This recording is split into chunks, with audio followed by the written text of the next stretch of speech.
and 1.5k Kubele. So we're going to see a different look from him in terms of play style. So you're likely going to see probably a more neutral-centric matchup from play style from both teams here.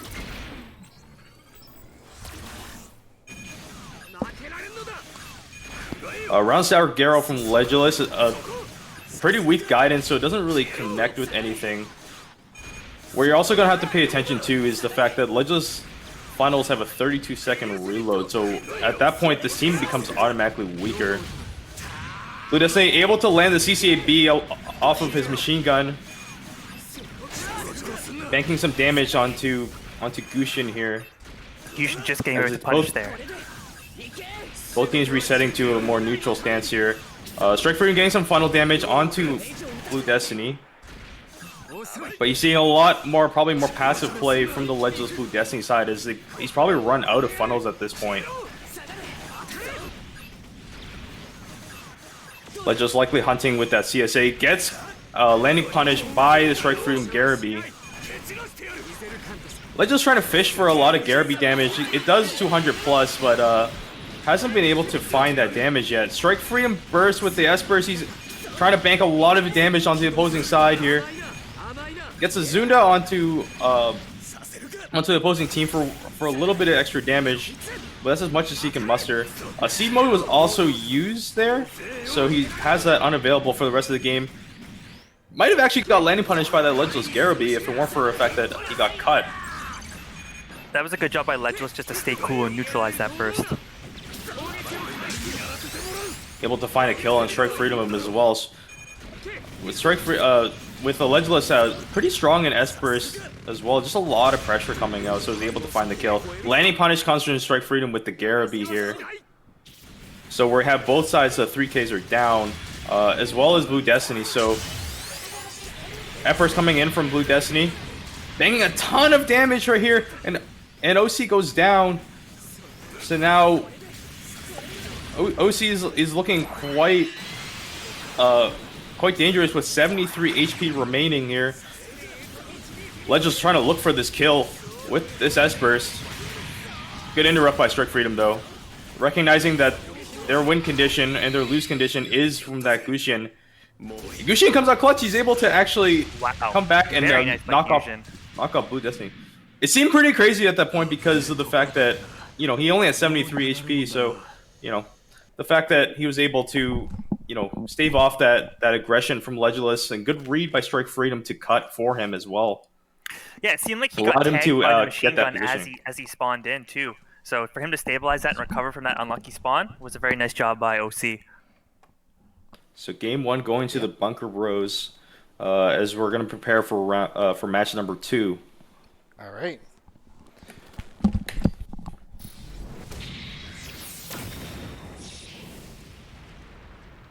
Same team so far from both sides.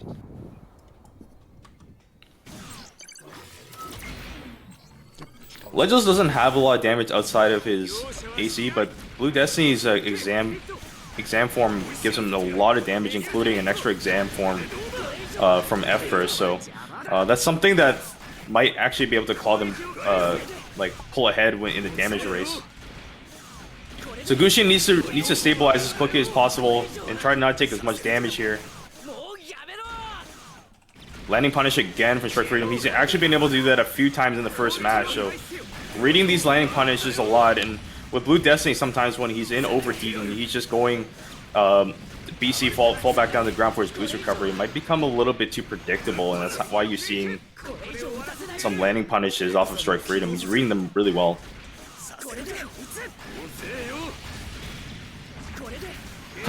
Incidentally, Gushin gets hit with the sub-wire missiles.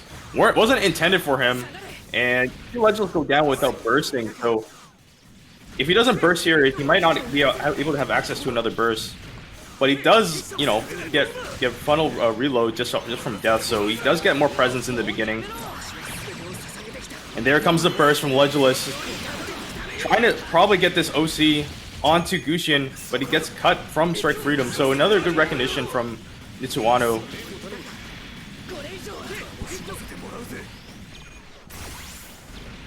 Very close match, actually, even though Strike Freedom goes down.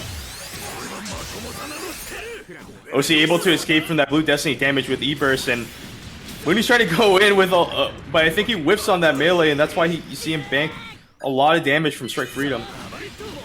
See Mo popped in, he's trying to look for this kill on Ledgeless, and he's actually close to an S-Burst as well, and he's not able to use it because Mooney picks up the kill on Gushin there. So a lot of this team is going to come down to whether or not Gushin can stay far back enough while also being a good enough presence so that this overcost situation doesn't become that big of a factor. Yeah, I think another facet of this matchup is that, you know, a lot of the reasons why people tend to underrate Ledgeless is because once the funnels are gone, Ledgeless doesn't contribute a whole lot to the match. But in this comp where Strike Freedom and Gushin don't necessarily want to push in on the Ledgeless when his funnels are down, he's got more time to play slow, get those funnels back. So that weakness is a little bit less apparent.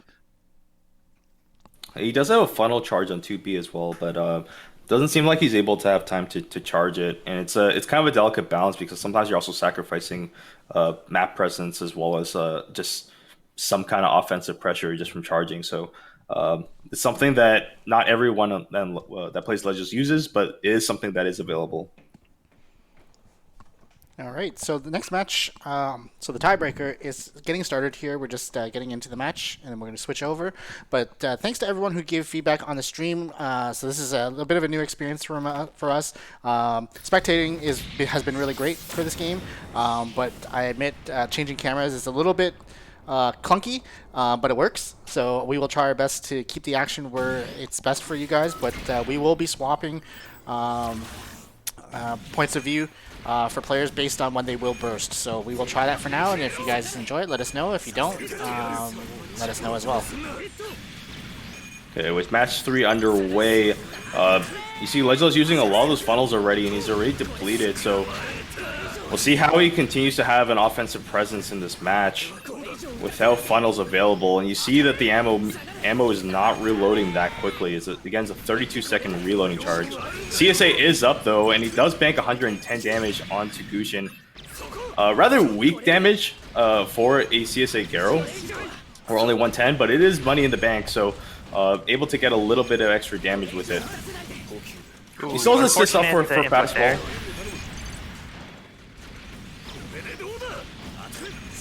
Funnel's almost up for Ledgeless, and this team can finally push again. The funnels are up. There we go. Able to attack Gushin with it. Has to evade the Strike Freedom punish. Doesn't even bother trying to punish him because he's afraid of getting hit himself. Gushin needs to be careful here. Yeah, running curiously low on HP right now. Obviously has an E-Burst available, which he does elect to use. He's hunting for more damage on Ledgeless. Oh! Big Garo from Strike Freedom there, just to bank some more damage. And now he has S-Burst available to get more funnel pressure as well. Runs into overheat, unfortunately, though. I think he probably was a little bit too aggressive with his positioning. That's why he's able to get punished by both members of the opposing side. Picking up the overcost, but Strike Freedom is very healthy and a nice CSA snipe. That projectile is so fast. I think he slid on that building as well. It also probably surprised him. Surprised Ledgeless regarding that landing punish. So Gushin is not necessarily a good front because most of his buttons cause him to Vernier, but as long as Strike Freedom can stay healthy, they might be able to kind of cheese it. AC from Gushin doesn't land onto Ledgeless, so trying to landing punish a little bit and scoop up some damage, unable to. Mooney's gonna go down here, but there is an S-Burst coming in from Ledgeless. So we'll see how aggressive he wants to use this. It's probably going to be the only burst left in the game for him, which he does elect to use now. Able to tag Strike Freedom from up in the ceiling. As he's pushing, trying to push for damage on this Gushin. Might see an E-Burst here, yep. CC8B from Ledgeless gets a E-Burst in response from Gushin. And Mooney is running quite low now. So they have to be careful about a potential kill. Both members are actually vulnerable here. Yeah, Strike Freedom starting to get a little bit low. Tries for a landing punish, Strike Freedom does onto Blue Destiny, unable to connect with it. And now Gushin all of a sudden is starting to get really low as well. So it's actually, even though they're up ahead on cost, there's actually not a lot of life to be had for the other team. And a good CSA nice punish. He tried to get it on Blue Bros. Destiny, didn't connect it, but he was able to do it on Ledgeless. And a 2-1 victory for Bunker Bros in the opening round. So they'll move on through the winners bracket. Yeah, Awesome. you know that While match. Team Love Getty falls into losers. It's interesting. Nitsuano has a reputation as being a little bit of a guerrilla player, which in Gundam parlance means someone who likes to aggressively rush in melee, but he played super solid neutral that game, giving his partner all the lives. Just very, very nice neutral play from Nitsu. So we have a little quick action replay we're going to show you guys real quick. Just a little recap of what we just had just now. Let's take a look at that. もういいすまない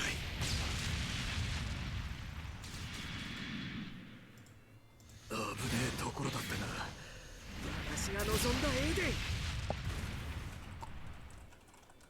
僕に君はただ戦うことだけなのかもしれない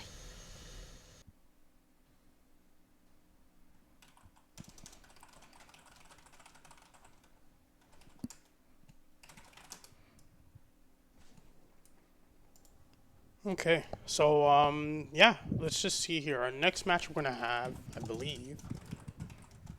We're gonna do congrats on top 8 versus Amuro's OnlyFans. What a name. Alright. So yeah, how did you guys feel about that last match that we had there with Bunker Bros and Team Love Getty? Solid performance by both teams, I would say. I mean, Love Getty played super, super solid. I just don't think maybe they were expecting to see that kind of look from Nits. And he played really, really well, right? If I had to pick one person to be the star of that matchup, I would say congrats to Nits on the very solid Strike Freedom play. Yep. So it looks like we lost Ojama. Yeah, I think we did.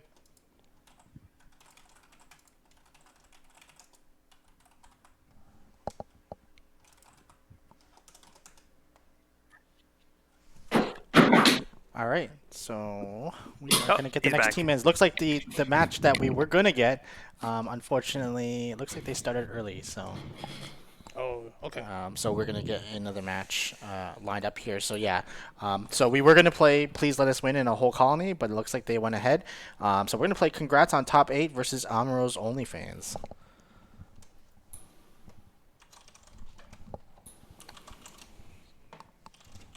So this is Chicken and Mayu's team. This is probably your favorite for the tourney, right, Frog? Yeah, Chicken coming off the recent SVO second place finish, partnering with Sunhawk. I think just kind of came out of nowhere playing that Penelope. Mayu has been sort of a legend in the community since even Vanilla. Hard to make a top 15 player list and not put Mayu on there, so this is definitely the team to watch.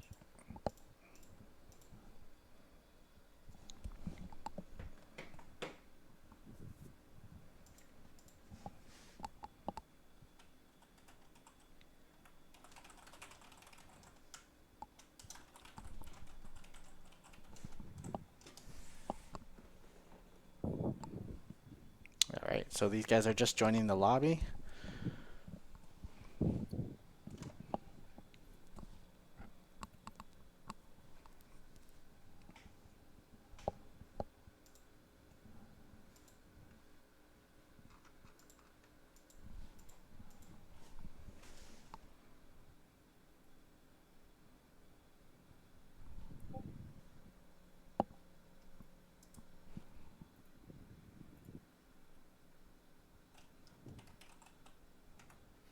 Drama having some momentary internet problems.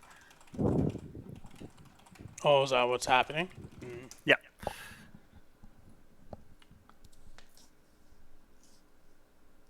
I can take solo commentary as he fixes it. All good, all good. Okay, we're just waiting for the. It says there's about People like join. 7 members in right now. Just waiting for the people. Yep. I'm just gonna double check the teams, make sure these are the right teams in the lobby. Yeah. Yep. So Amuro's OnlyFans are in, and we're just waiting on. Congrats on top 8. So it looks like Mayu is in. I'm not sure if that is K1 in there.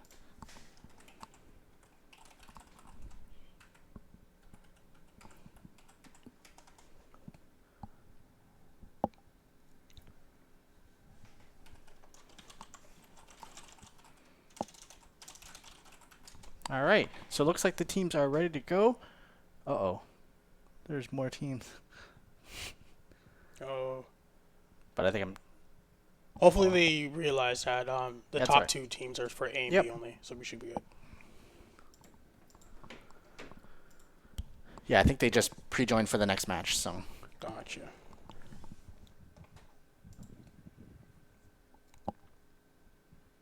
Alright, we're gonna get started.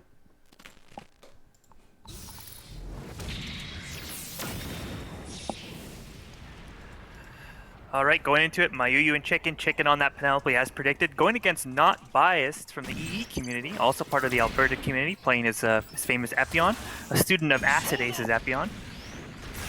Following Chicken here.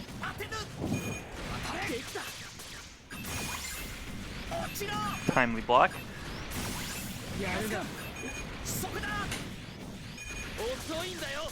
Penelope, a very, very good spacing suit, so the onus is really on Epion to make something happen here. Getting an early pickup. Nice job by Chicken, avoiding the Oki. Trying to keep that Penelope armor on as long as possible. And that will put him into Odysseus. Odysseus, the weaker version.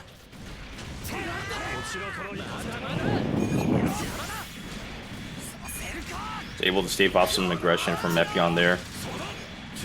Yeah, Bias is really tunneling the Penelope in this matchup.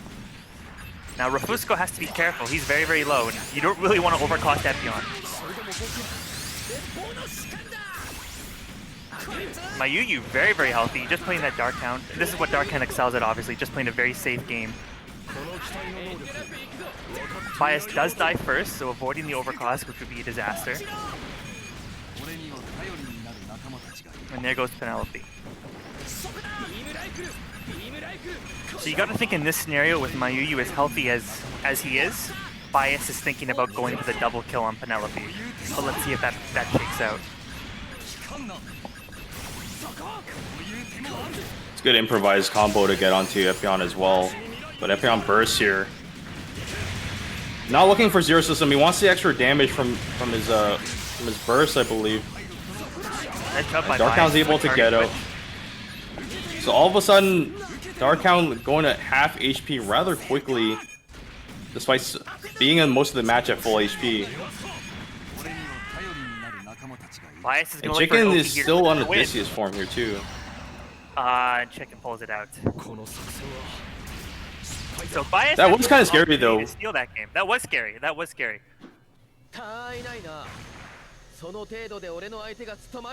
Just with the fact that, you know, he was in Odysseus, he had less of a defensive, he had less capabilities to defend himself against Epion. And he was in Death Touch range, so if that Oki had gone differently, it could have easily been Biased game. And so Chicken and Mayu take game 1 as we get ready for game 2 of the set. So Yeah, Rafusco was playing a lot of GPO 1 when he was practicing yesterday. So it's likely that these teams are pretty much going to be locked into what they are regardless of what happens here.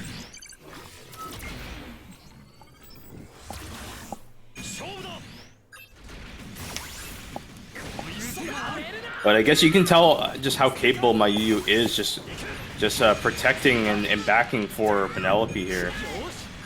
His back skills are really coming into play. And you see the sub-main Omicron is just super safe against Epion, against pretty much anything in this game. Helping to tag some damage with Penelope onto Epion here. Epion with the AP-BC combo twice onto Penelope. And he automatically transforms into Odysseus because of that damage.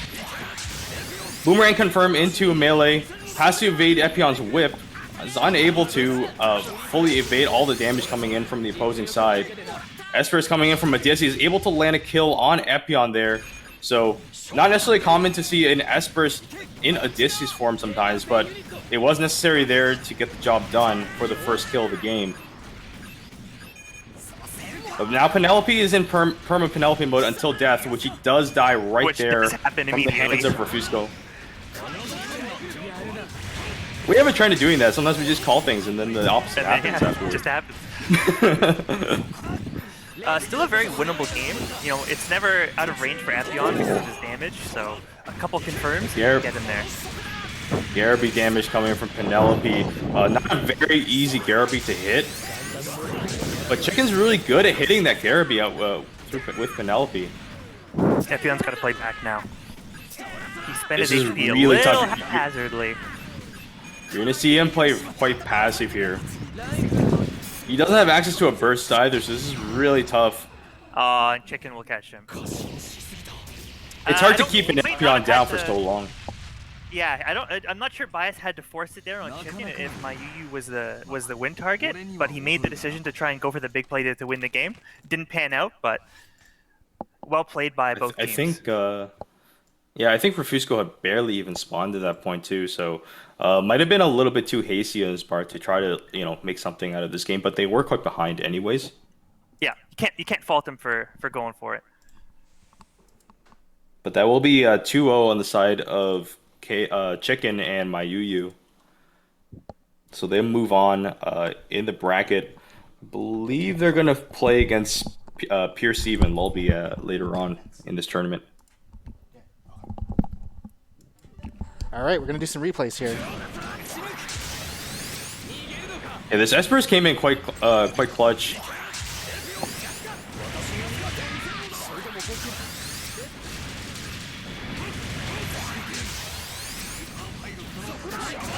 So this is from the first game,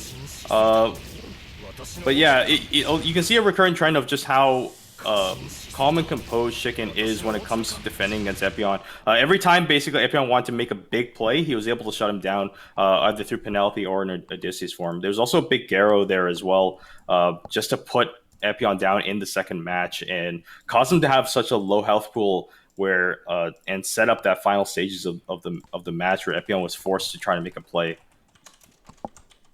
Yep. So good stuff from the players here, and we're gonna get our next match up on stream. Yeah, so gonna be JT's team with KMFK versus the Bunker Bros. Yep. So we're gonna Please Let Us Win versus the Bunker Bros. The Bunker Bros are already in the match, so we're just waiting for I believe Please Let Us Win to join.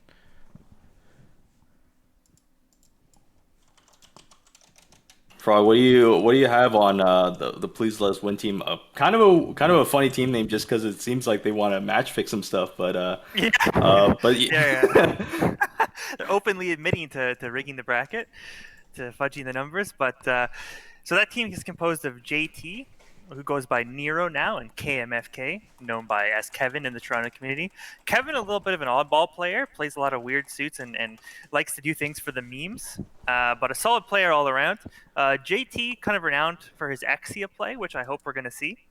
Also known to play Godder, which is an option, but definitely a strong team, going up against the Bunker Bros, who Nitsu and OC. And I have a hunch we're going to see the Strike Freedom again from Nitsu. JT's kind of like a Swiss Army knife kind of player. He just seems to play a lot of different characters in this game. So, like very willing to, diversify his suit pool and mold it to whatever team they want to run. I have a feeling Kevin's gonna be playing a lot of Quanta. He told me in the past that he really likes playing Quanta now, despite the fact that he was known as Reborn's player from Full Boost.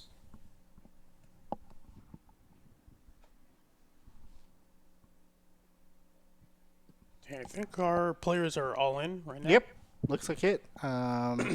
And actually, we're just going to get all the top 8 winner sides teams to just sit in the lobby. So we're just going to give them a second to join in. Looks like we're just missing Pure Steve's team now.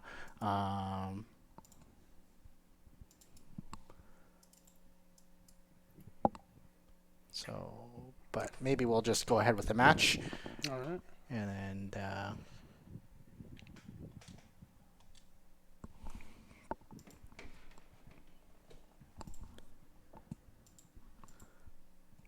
we're going to go right into it. So we got Please Let Us Win versus Bunker Bros.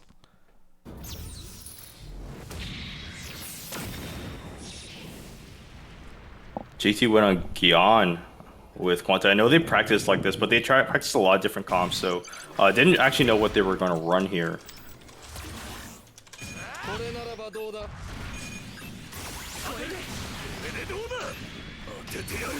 So that sub from Quanta has now been buffed quite a bit, and it's able to tag a lot of different things now, so it does pose a really good neutral threat as well. Sabanya just doesn't hit anything, mostly because it was up in the air. Oh, nice Garo. Strike Freedom able to get rid of those shield bits really quickly with that Garabi.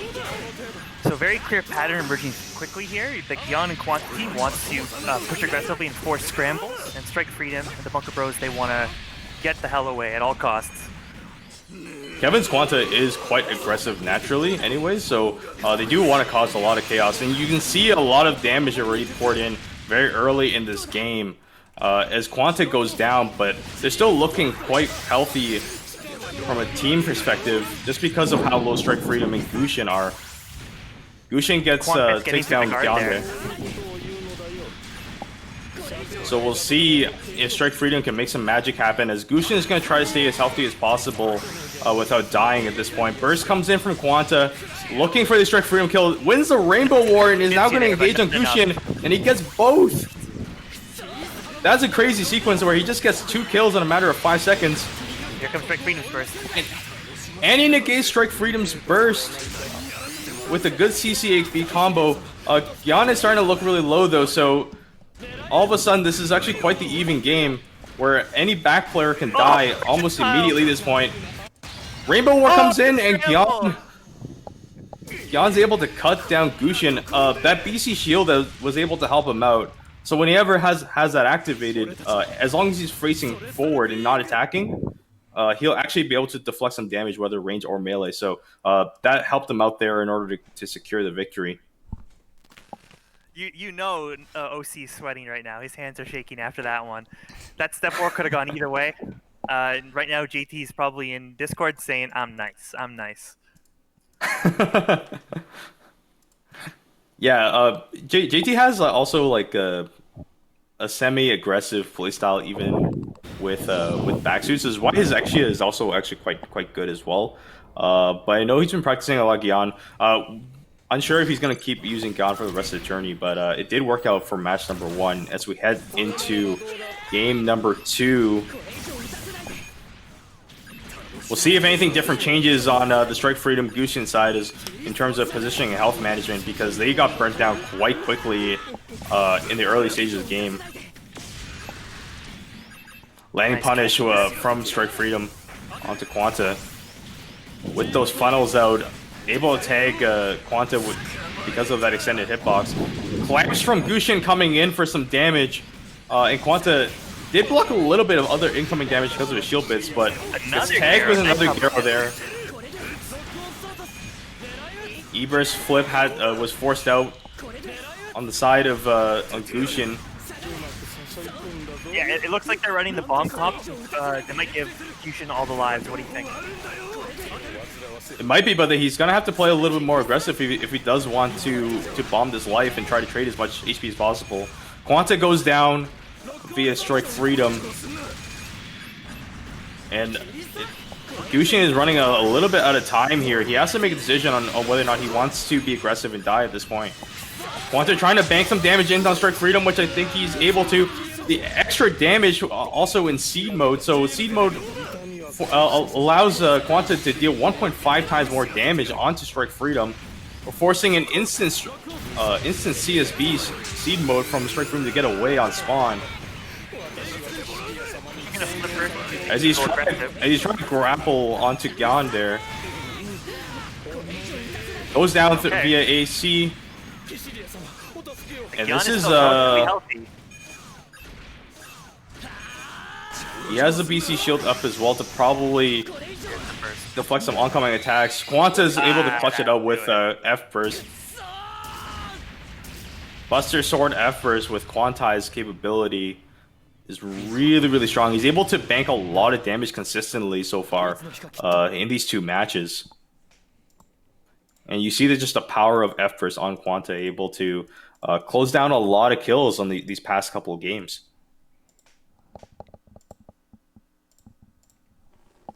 And so that will be 2-0 from the side of Please Let Us Win. So their team name coming a little bit into fruition here. All right, so we are going to get Congrats on Top 8 versus Pure Steve and Play MBON. So we're going to get Pure Steve and Play MBON to enter the room here. While we wait on that, let's just take a quick recap of the last match that we had just now.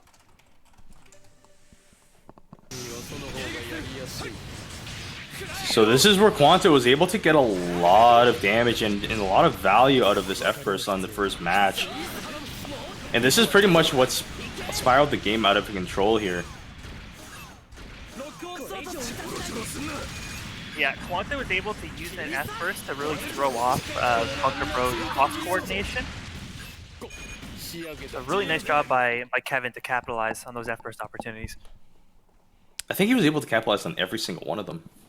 Yeah, I don't recall him ever whiffing anything. The extended reach from Buster Sword also being a very helpful tool as well, just to connect on those kills. All right, so next match up, we got Congrats on Top 8 versus Pure Steve and Play MBON. So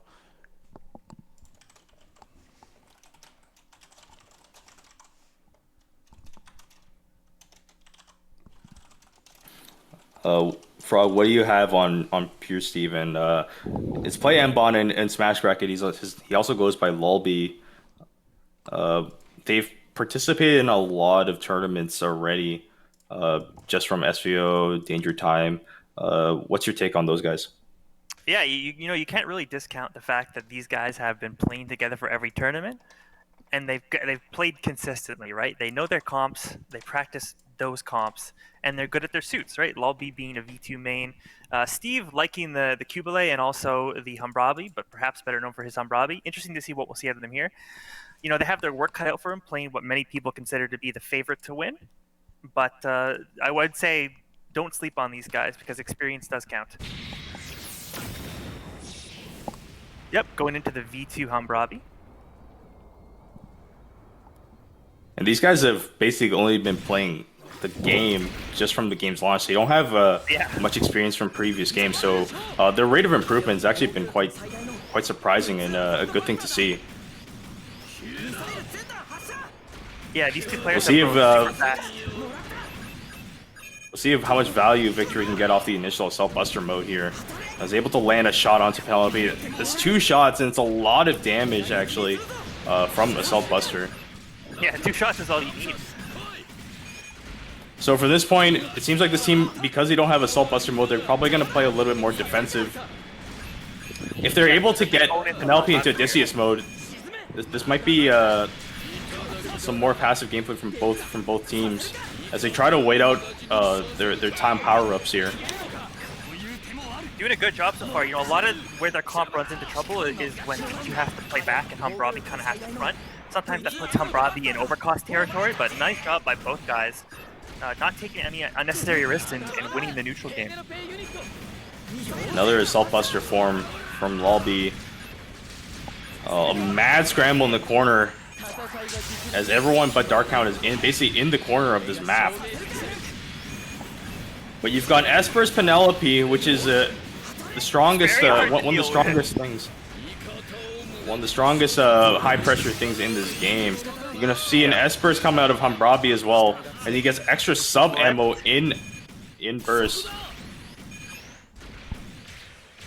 Sitting at 50 life is quite dangerous in the early game, though. So he's probably going to go on the other side of the map, just wait out the other team, and wait out Victory to try to get as much damage as possible before dying. Esper's are very low health at 75. Esper's Assault Buster also really strong. He's going to go down, though, just because of that 2v1. Did pick up a kill in that 2v1 scenario, though, so nice job by V2. And that'll end on Robbie. They're still sitting at pretty good life pools, though, if Hambrabi is able to not take any damage at this point. Esper's from Penelope again.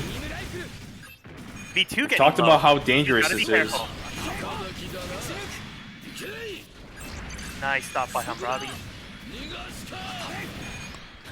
Not in Odysseus form yet, sitting at 18 HP on the Penelope form. He's probably going to look for a side swipe onto Hambrabi at this point. Here comes the S-Burst AP again. Double S-Burst from Victory and Hambrabi, trying to push a lot of damage, and the win condition... Looking for an Oki setup. Anyone can die at this point. Oh!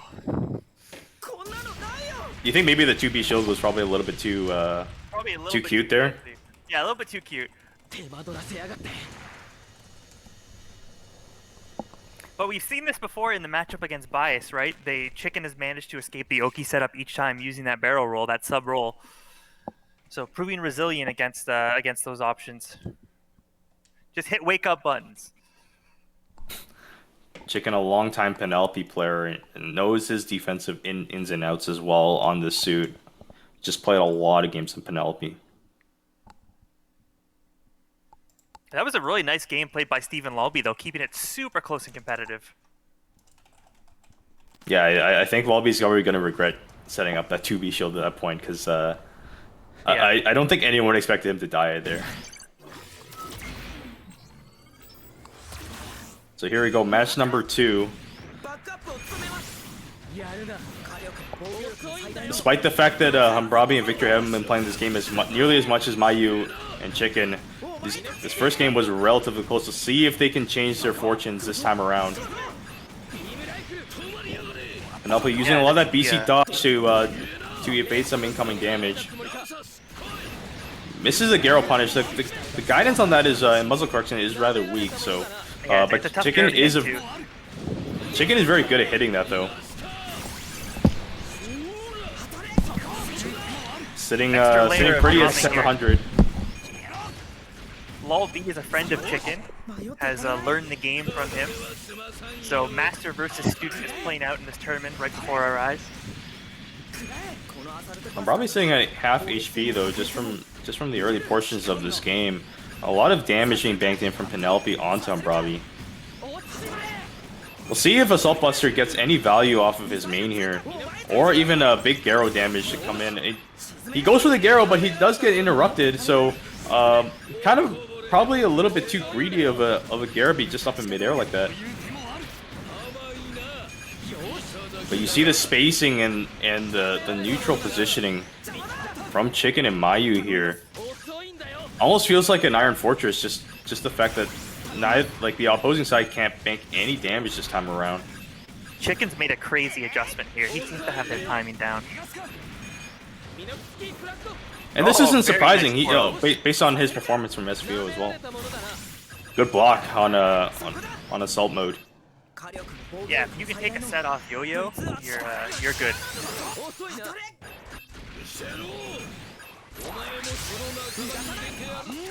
Both players on the side of Victory and Hambrabi bursting, trying to make something happen and claw back in this game, but Victory's gonna fall down.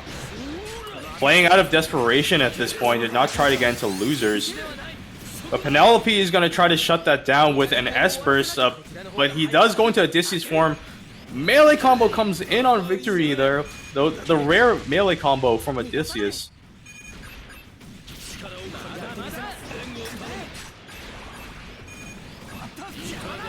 Bravi and Victory on their last legs, trying to not get into losers. And Darkhound has to be careful of not taking a lot of damage as well, just to open up a win condition for the opposing side.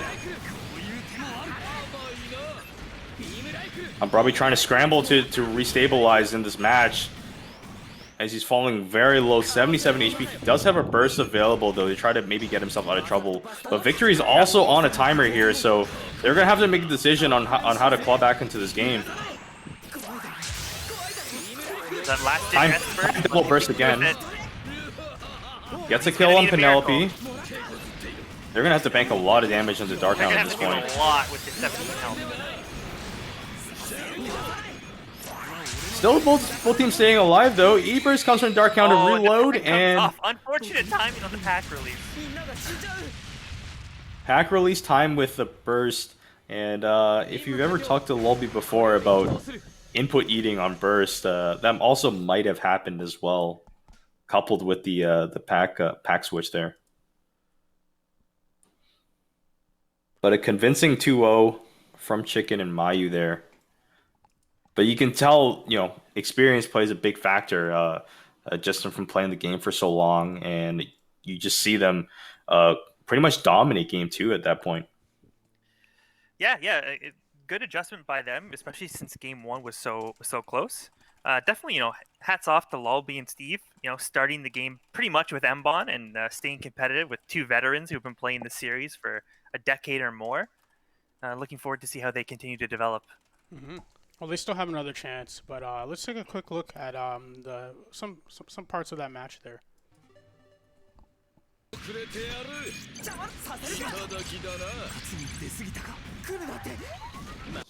Yeah, so this is the shield setup, which I don't agree with on Victory's side. There's not much that shield would have done anyways, to be honest. But it was cool. Yeah, this pack switch coming off for Darkhound was quite the advantageous position for him. Yeah, I wonder. Pretty unlucky for Lolby to get that removed. Was that a force switch? I think was that he input that? I think the timer just went out there. Timer went out.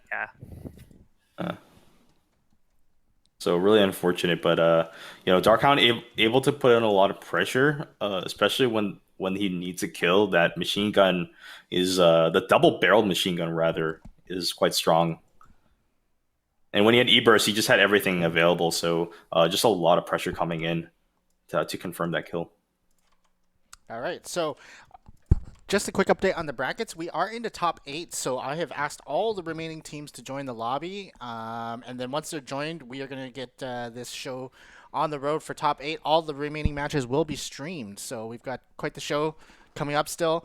And just looks like we've got 1, 2, 3, 4, 5 of the remaining teams left, so just waiting for the last team to join.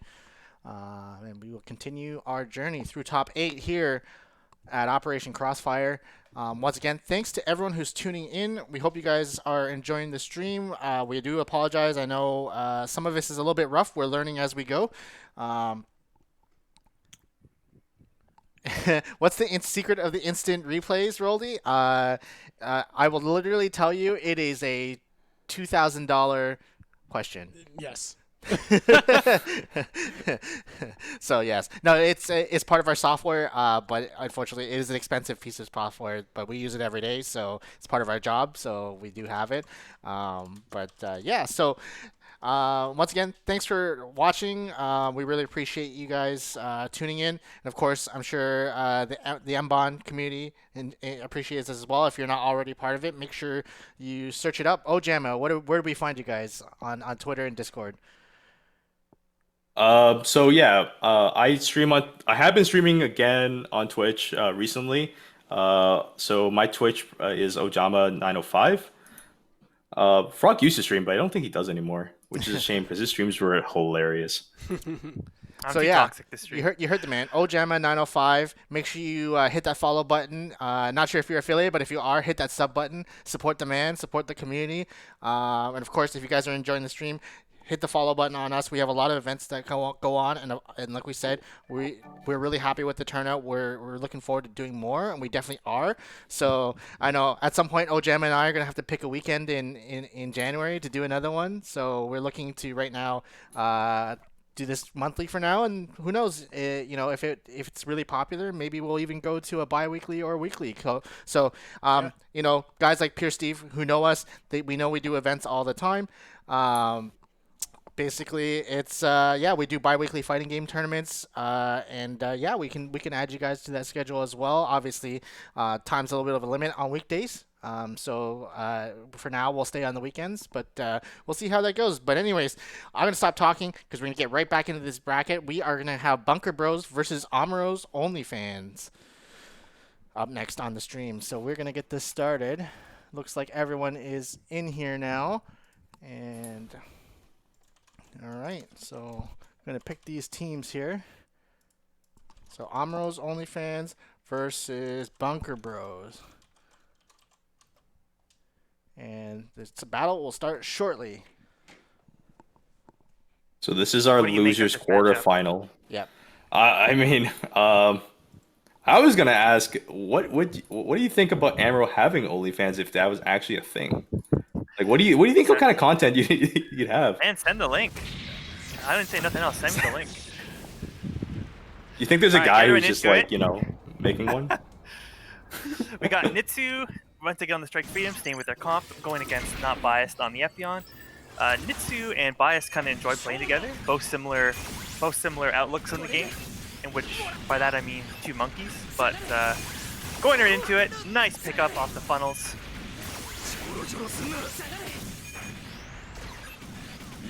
We'll see how much value Epyon can get as well. It gets a whip confirm into an 8-beat BC melee. Highly cut resistance as well. And he's looking for more, but gets canceled out by Gushin's BC clamps.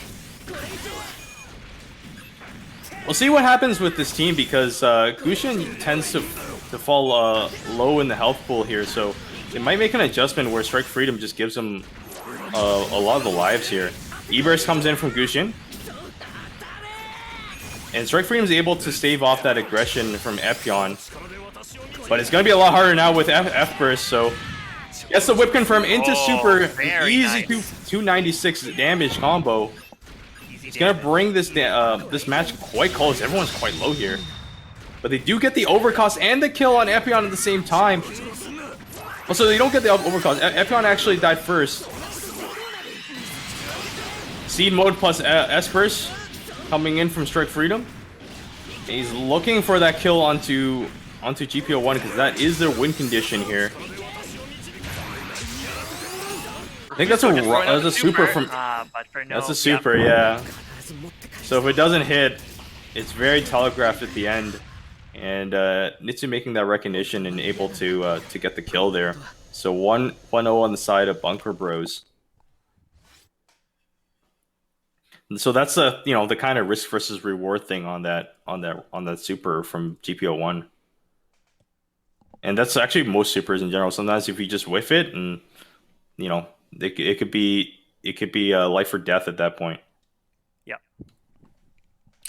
Man, so I really feel like if I had some extra go time, I should have animated Frog's avatar and made it into a VTuber. the Sith Kermit VTube. Let's go. Yeah, can't wait to become a Gundam VTuber. As we head into match number 2. Same comps.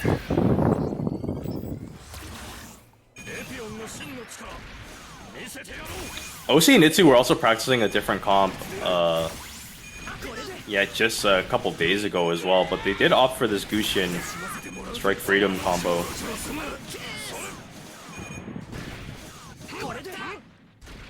OC playing a lot of games on Gushin actually. Able to deny the entry from Epyon Strike Freedom does. And more damage pouring into Epyon with that BC clamps off of the main confirm there. Epion's kind of starting to look in trouble. Yeah. See, if Fusion can kind of control the Epyon a little bit, it opens up Strike Freedom to take the 1v1 against the GP, which is definitely in Strike Freedom's favor. Yeah, Epion does have an A little F burst bit low, and here comes available. first. Opting not to go for the zero Oh. system, but dies in burst as well. Nitsu making a lot of defensive reads to make sure that he's not getting big lethal damage from Epion here. And an S burst in return right off the bat for Strike Freedom. This is the CSA. I think he probably went to overheat there, but just making sure that he doesn't take damage from Epion at that point. And Epion's falling extremely low Epion's really very bleeding here. quickly. He's got to go back. Might not be able to with just how this match is playing out. But he doesn't have burst. He does have zero system available if he chooses to use it. But a kill on Strike Freedom opens up this game quite a bit. But you're gonna see a seed mode in response to fly away. He's gonna flip, just voiding the super, and Strike Freedom picks it up. So 2-0 for the Bunker Bros. Very timely E-burst from Gushin there. Well, he had Probably his just finger on the getting trigger, enough you with know the that. whip. Oh, he absolutely knew. It negated a lot of damage because that would have done like 300 as well. 300, so that would have swung the game in a whole different direction. Yep, OC with the fast reflexes. I think Nitsu's been impressed with just trying to stave off that aggression off of Epion and getting the cuts that he needs and the defensive Garrows that he needs just to peel away. All right. Yeah, if you told me that Nitsu was going to be a defensive player coming into this tourney, I'd say you're crazy. But I guess after spending so much time washing people in melee, he's very hard for him to get washed in melee because he knows his own tactics.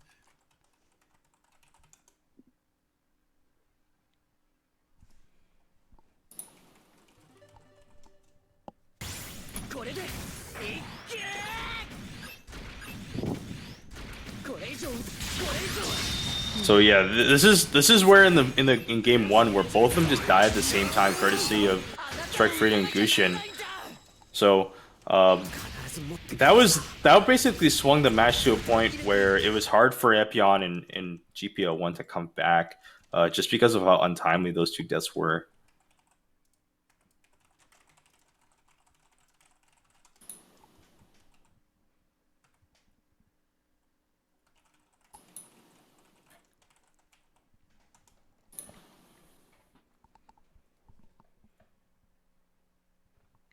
So Bunker Bros are going to move on to loser semi-final here. I believe we're waiting. We're waiting for another match to start up. Yeah, it's gonna be Pure Steve and play Gundam MBON versus Neuron Activated. Yep. And all teams have confirmed, so they are going to start their match here. We're just loading into the game now. I can't believe we've gone this far and not mentioned Viper, which is kind of crazy. A guy who big streams oversight. a lot of Gundam.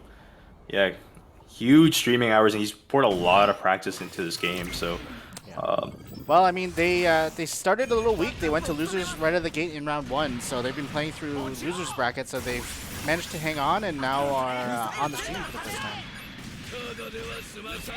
they got a tall order against this Humbrabi victory comp. But Viper's been playing a lot of Destiny recently. I believe that's also... Okay, so he was actually practicing trying F-Burst on stream. So it seems like he's gone back to S-Burst on Destiny. Already falling quite low to start off this match. So he's getting close to an S-Burst available. This team's really, their team's really going to come down to how much value they can get off Destiny, because GPO3 can really hold its own against almost every suit in this game. So we'll see how much value Destiny gets off of that Wings of Light. But as you can see with Victory and Humbrabi, they're both just playing very defensive. Wings of Light coming in. Is there a confirm? Oh, okay. A soft confirm by Destiny off of that Wings of Light. It could have been worse than it was. But now Humbrabi forced to... There. He's forced to play quite defensive here. Just doesn't want to overcost his partner. But Destiny's probably going to try to hunt for this Humbrabi. Switches course and goes on V2 to peel off for his partner, and Victory denies him in response.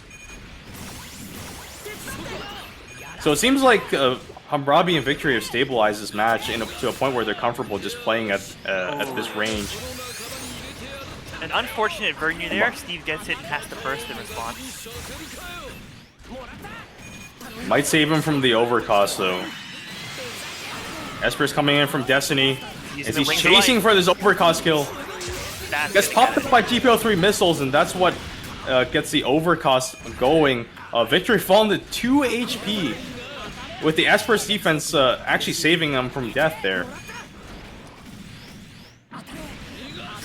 So we'll see if he's able to survive an incoming E-burst, and pressure from Destiny gets clipped by boomerangs. He does have Assault Buster available right from the get-go though, so he can turn this match and reverse it up by his own hands here. Might be looking for a landing punish with the Garo, but he also has to be aware of Destiny trying to kill Hammurabi here. He opts to change nice confirm with the main. Destiny's being really aggressive. He wants to finish this game. And there goes. There you go. So I think we mentioned this in their last matchup, but yeah, where their comp tends to run into trouble is when the other team is able to push in on the Hammurabi while the V2's kind of just chilling and secure the overcost, and that's kind of what we saw unfold. It's very hard to control a Destiny when he has Wings of Light. He's gonna dive on your partner, and it's difficult to cut. Yeah, and he was hunting for that Hammurabi almost like all game. He knew that like they had a huge opportunity to win if they were able to get Hammurabi in the beginning with that overcost. Yep. And then it turns out that despite instead of going on Victory to get the kill at the end, he just decides to hunt Hammurabi for his second life the entire time. Yeah, nice matchup knowledge by Viper. Steve perhaps recognizing that and going to the Cubile. Cubile has pressure to try to fend off some of these aggressive engages from Destiny. So we'll see if that works out in his favor. Assault Buster comes in from V2.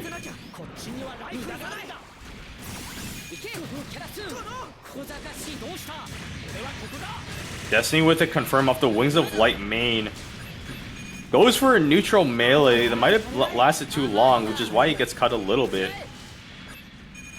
But now all of a sudden, this team is the Victory side is going to run curiously into a situation where they just don't have Assault Buster, but he does have Espers. So unsure if he's going to want to save this up because the Assault Buster meter is quite low. Falls to Destiny there, so he's going to have Espers plus Assault Buster mode right from the get-go to try to claw back into this game. And there you go. You see him playing really aggressive here at this point. Just trying to bank as much damage. Gets the Garaby onto Destiny. That's a lot of damage going in. And all of a sudden, he's flipped this game right over his head. That's the power of V2. Probably a pretty interesting spawn point from Destiny. Able to cut really quickly on spawn. Good defensive instincts by Victory, even though he does get punished by GPO3. In return, he gets punished by Cubile. Tying up the You series think the at Cubile 1-1. pick? You think the Cubile pick might have, changed up Destiny's game plan because he has to respect that pressure? Well, as a wise man in the FGC once said, pick a top tier. Cubile is a very strong suit, very, very good self-defense, and that kind of shores up the issue in the matchup, which was, Hammurabi's vulnerable to pressure. And despite being so safe, Cubile has the tools with those funnels to contribute from range, right? So interesting to see what Viper and Genesis do now, if they stay with what they know, or if they try and counterpick or mix it up. As a man of the FGC, I can confirm, pick a top tier. Yep. I know Genesis has also been playing a little bit of the O as well. So they have a bunch of different comps that they were experimenting with prior to this tournament. Going to stick on this GPO3 though, as we head into game number 2. So right now, a lot of things are dependent on Destiny, whether or not he can go in with the Wings of Light and get value, and GPO3 just trying to make sure he doesn't take a lot of damage in the early parts of this game to open up that second life overcost scenario. Overheat from Cubile doesn't get punished. A little bit But of he has to avoid the Wings of Light.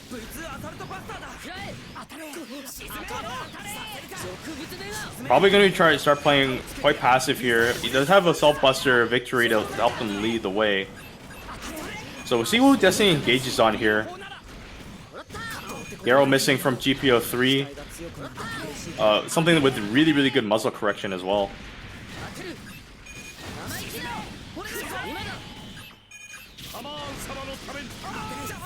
Oh, Timely Haman-sama block from coming up big Matchmeyer. there. Isn't able to escape Destiny melee though. So I guess he actually ended up taking more damage. Destiny might be using the S-burst really here. in on Steve in these matchups. Steve goes Sure does down. connect on Destiny, D2 but not still before healthy. he dies. So Cubelate will probably front here. Looks like maybe this was intentional.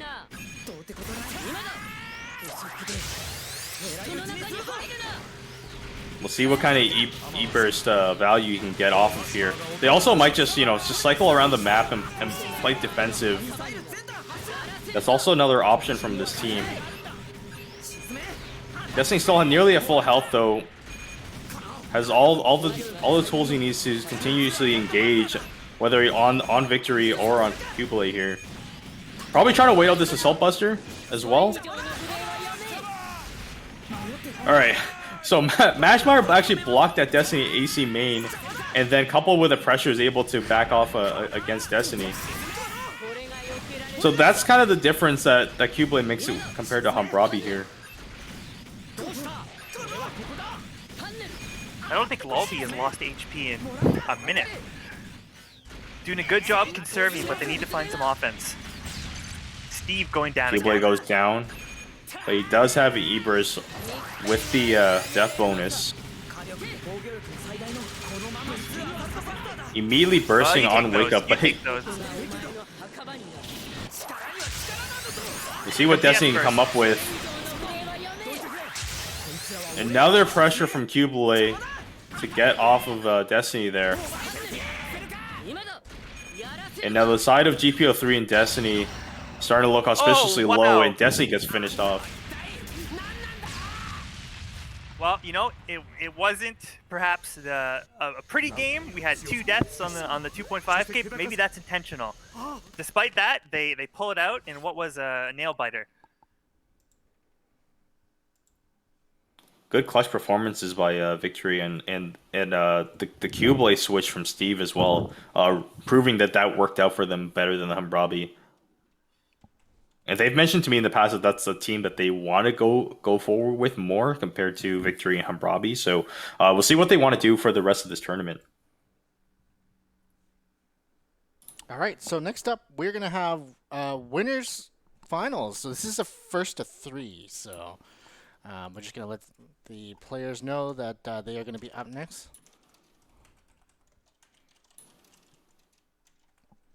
So winners finals, we've got congrats on top 8 with Mayu and Chicken against JT and Kevin here. This is a matchup that I've been looking forward to. This is something that I was actually kind of expecting to happen at some point in this tournament.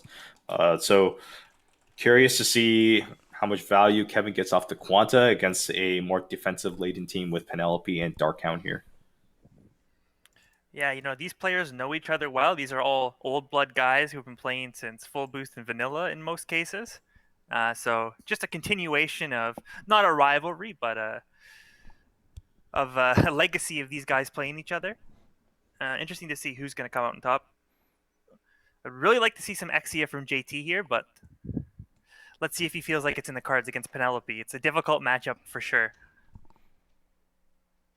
JT also plays a lot of Montero. He plays just a lot of suits in general, and what I would call almost like a Swiss Army knife. He just has a huge roster pool, so a lot of potential things to complement with this Quanta. But I don't expect the Reborns to come out from Kevin, actually.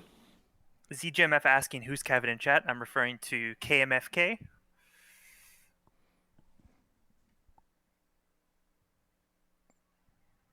Yeah, 2 longtime guys that we've known for a long time in the Toronto community. All right, while we wait for that, let's just show a little recap of that last match with Pure Steve and play MBON versus Neuron Activated. Sure. As these instant replays play, JT is currently being bad-mannered by the folks in the Discord because he's a bit too busy playing phone games. That's right. And a nice Yeah, so from Destiny there. Yep. Yeah, that with that match, just Destiny trying to hunt for that Hammurabi kill quite a bit, just pressuring him a lot in that first match.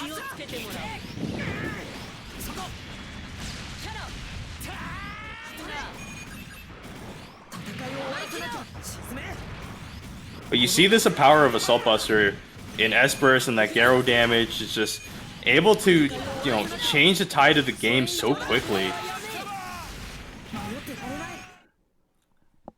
As well as the pressure, that pressure changed a lot in terms of how Destiny wanted to engage, because you do have to respect it to some degree. Yeah, shout out to Viper though. Throughout that set, he did a really good job of creating 1v1s, and the most important thing is when he made those 1v1s, he won them. So very, very impressive job by Viper, but a nice job, of course, by Stephen Lalby to win it. Yeah, Okay. right, here we So go. now we have winners final. Yep, this is the first of 3, so there is an extra match in here. So for all the marbles.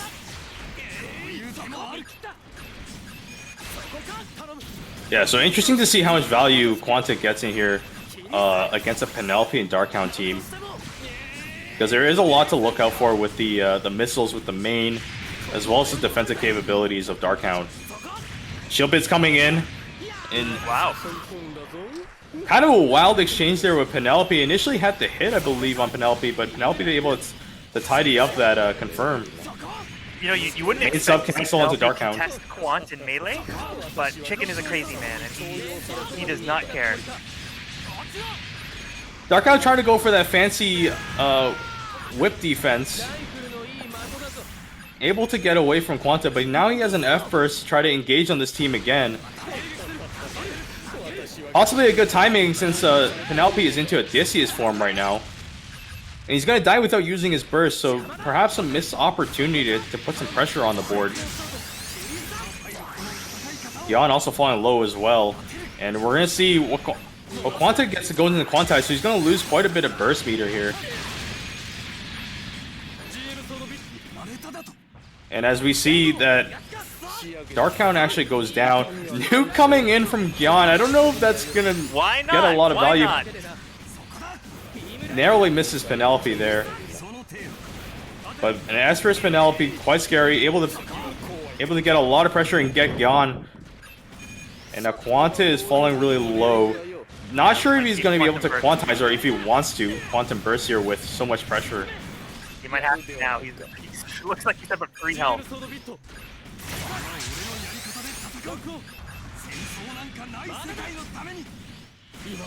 Quanta does have access to F-burst though. Oh, Is that a unfortunate. flub combo? I think that's a flub combo, because I think that was probably a kill at that point. And with no F-burst, this is starting to get kind of dangerous for the opposing team. And Mayu reads the confirm with melee. Quanta backed himself into a corner there, missed a kill on Penelope, might have opened the map up a little more as well. So that maybe perhaps that's a missed opportunity for Quanta and Gyan there. Yep. Finish your breakfast. Finish your combos. And so, Kevin's probably kicking himself at this point, because that was probably a big deal, just that miss kill in that game. It would have forced Mayu to probably back out a little bit more, just because of an instant 2v1 created in that scenario. Yeah, in his defense, I don't know if it was because there was a little bit of elevation there that interfered with his inputs, or if he just dropped it. But hopefully he can shake it off going now into game 2.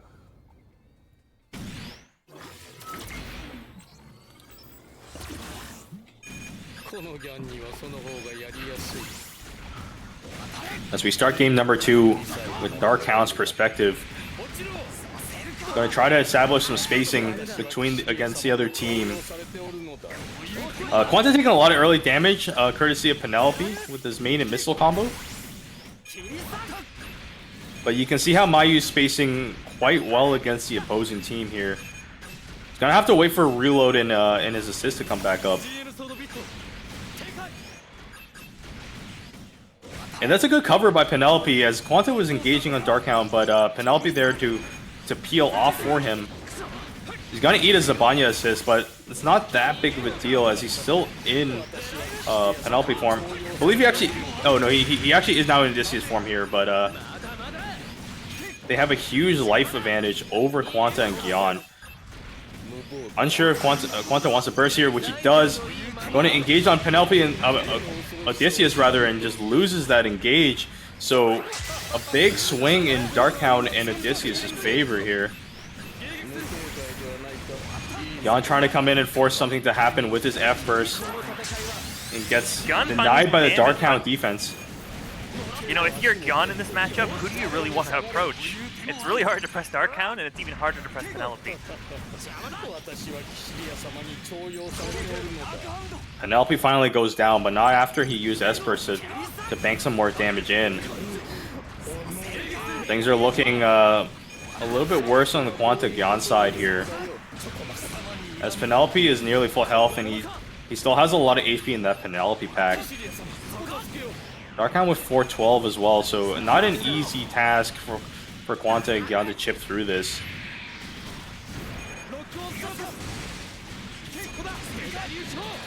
I believe Quanta's Garo actually accidentally hits his own partner there, so a little bit loss of momentum, a little more damage banked into Quanta here as well.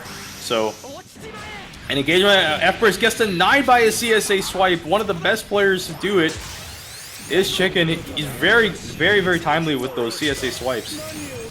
Yeah, we saw it in SBO. Yeah, I tried to make something happen, and unfortunately, just right off that F-Burst engage, wasn't able to do anything onto Penelope. And this is what we talked about. It's just the defensive power of this team compared to what Quanta and Gyan wants to do. Yeah, they're really able to neutralize their game plan well. So we'll see if they want to change anything up, because unsure if this Gyan is going to get a lot of value against this team. As we mentioned, JT does play a lot of different suits, so we'll see if he makes any changes here. That F-Burst deft on Quanta was also something that just set them back a lot. So we head into game number 3.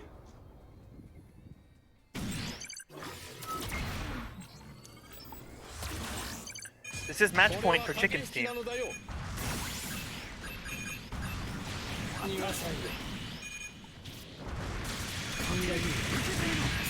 Because they're both in BC, they did check into this tournament early in the morning, so they are technically playing some early morning afternoon Gundam here. Penelope with a timely Garo onto Quanta. It looks like Quanta jumped into that. Really good at reading that. Another Garo from Penelope. This time it's gonna miss onto Gyan.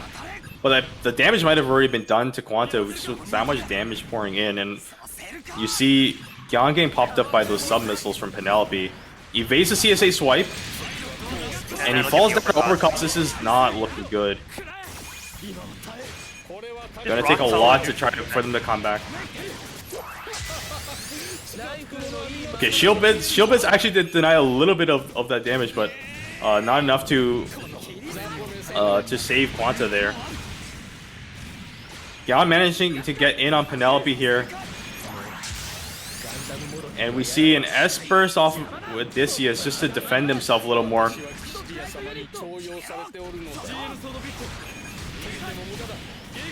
Quanta on his last legs, so he does have shield bits available to him.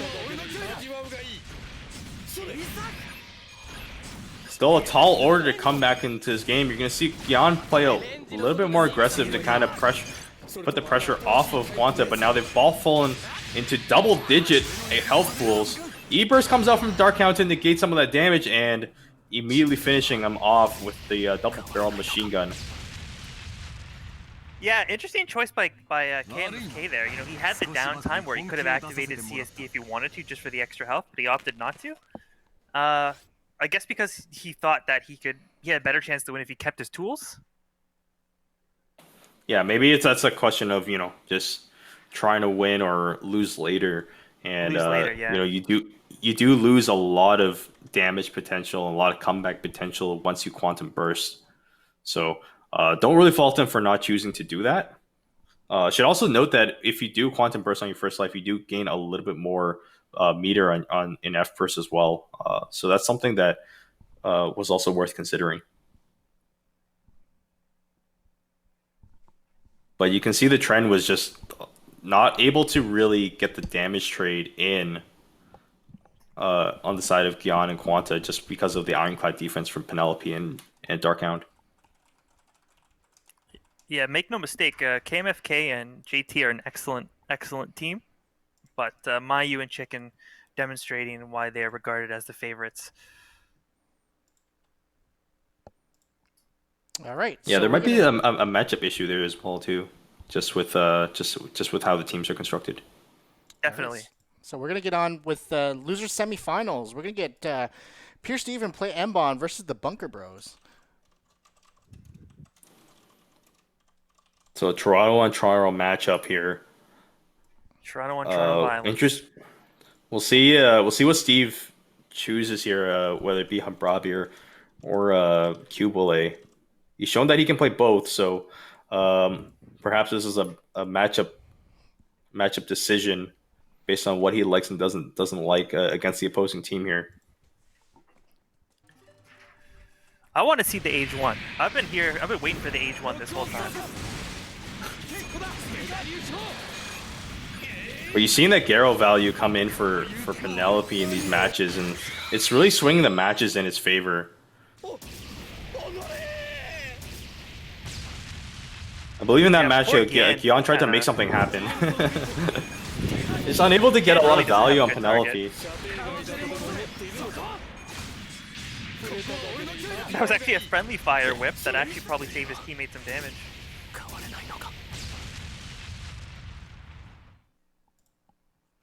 All right. So next teams we're gonna Pure Steve and play MBON versus the other remaining team in losers, Bunker Bros. So we're gonna just do a quick check, make sure these teams are ready to go, and then we're gonna go from there.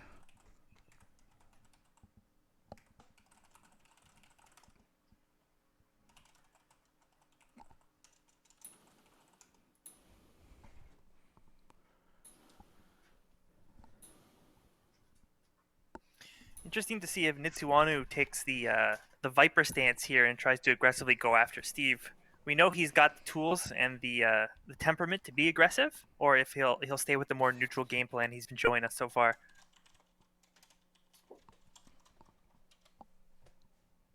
Yeah, you can almost guarantee those he's going to stay on that Gushin as well. So it's a question of whether or not he can maintain his health pool while being active in this match.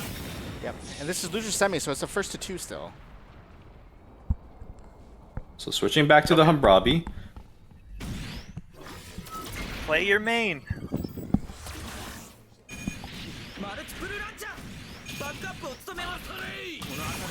Not going to Assault Buster mode. It finally gets in there to see how much value you can get. Immediately lands a shot onto Gushin here. Perhaps looking for a Garo to bank in some damage. And get Strike Freedom with it. Really fast startup, good damage on it. So he does cancel early out of Assault Buster mode to try to preserve some of that meter.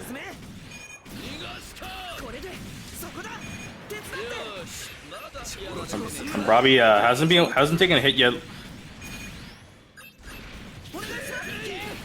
Trying to play defensive and with that neutral game. And something that Hambrabi is good at is also just evading a lot of damage just because of his MA form and his subspin. I'd say with the CSA there, V2 going to Assault Buster with S-Burst is a lot of damage. Does catch it onto Gushin for over 220 damage, and that's just the power of S-Burst with Assault Buster. E-Burst from Gushin in response, an offensive E-Burst. At this point, I think you're okay if V2 dies because you come back with the package.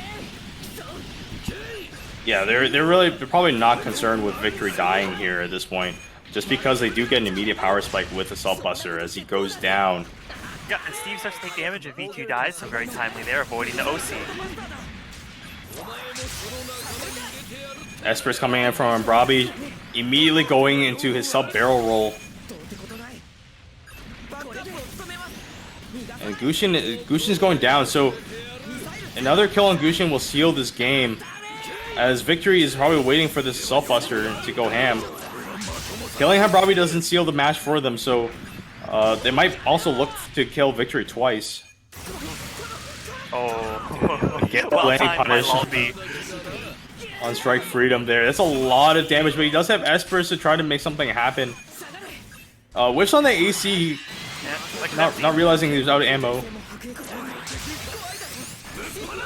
This might seal the game just off of this Esper's victory. Both players in lethal range, as I think Gushin was a little bit worried about that Assault Buster pack and just didn't see the Hambrabi barrel roll coming in.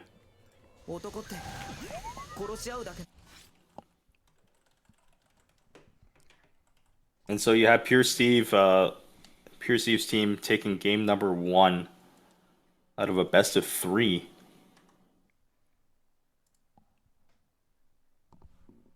Quite literally, I think that it just depends on how much early damage that Victory gets in Assault Buster form, and that might shape up just how the tempo of the game goes. Yeah, definitely.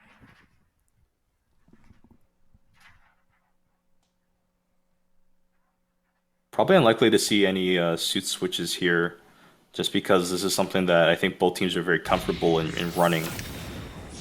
No. Oh, we do see it. So Nitsu does play a lot of different age characters. Regular form for age is going to be interesting in terms of how the tempo of this game goes. But in FX form, it might change the complexion of this game. Perhaps holding onto that CSA a little bit too much, taking some early damage. But manages to get Hambrabi with it, even though he wasn't the target, so we take those. Ooh, and the building is on side really is cutting out his unfortunate. vision. Very unfortunate. Yeah, Assault Buster getting the sub Garo on both players there, so it's a huge damage swing on the side of Victory and Hambrabi. As we see Nitsu falling really low, instantly going into that FX burst form. So we'll see if he can put some aggression on the board and perhaps have a good path with that AC entry. Or if he's going to try to play it safe. A lot of decisions to be had here. Doesn't get punished from the landing there, but does get hit with the sub barrel roll. Dies without bursting, now looking at a full E-burst. Or nearly full. He might be locked out of another burst here. Just the fact that he gonna hold him didn't to a burst. one-burst game.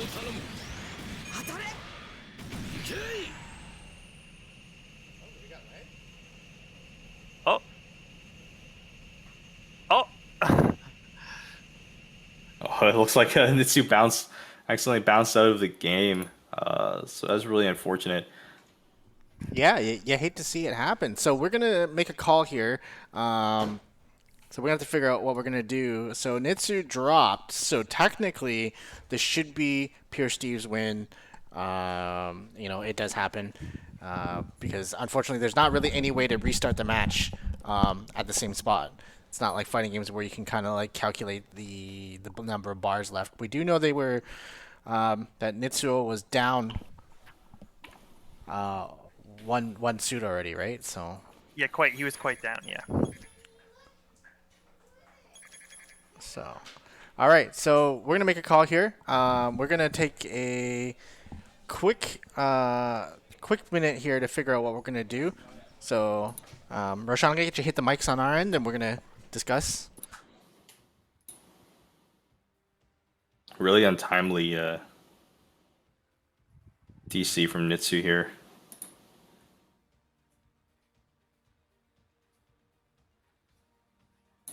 You hate to see it. All right. So what we're gonna do is we're gonna take a quick break here while we figure out what we're gonna do next, and we're gonna put you guys on our break screen, and we'll be right back.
All right, guys.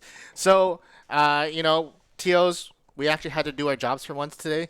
Uh, it's unfortunate, but the official call on this one is unfortunately the other team. So Bunker Bros is going to have to forfeit that particular match, which puts Pure Steve's team up, I believe, 2-0.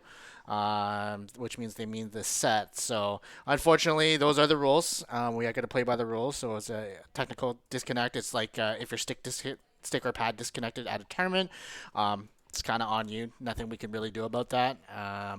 So we are going to have to make a call and award the win to Pure Steve's team. So Pure Steve and Play MBON are going to move into losers finals, which is a first to three. Against Please Let Us Win. So we're going to get that match lined up, and we're going to go from there. So you hate to see it happen, but it do happen. Mm-hmm. Yeah, Nitsuano was is talking in chat and saying they were hella losing, so they'll take the loss. So they understand, and these are the rules. So it's net play. Net play, it is what it is. Yeah, it be what it be. It could be worse.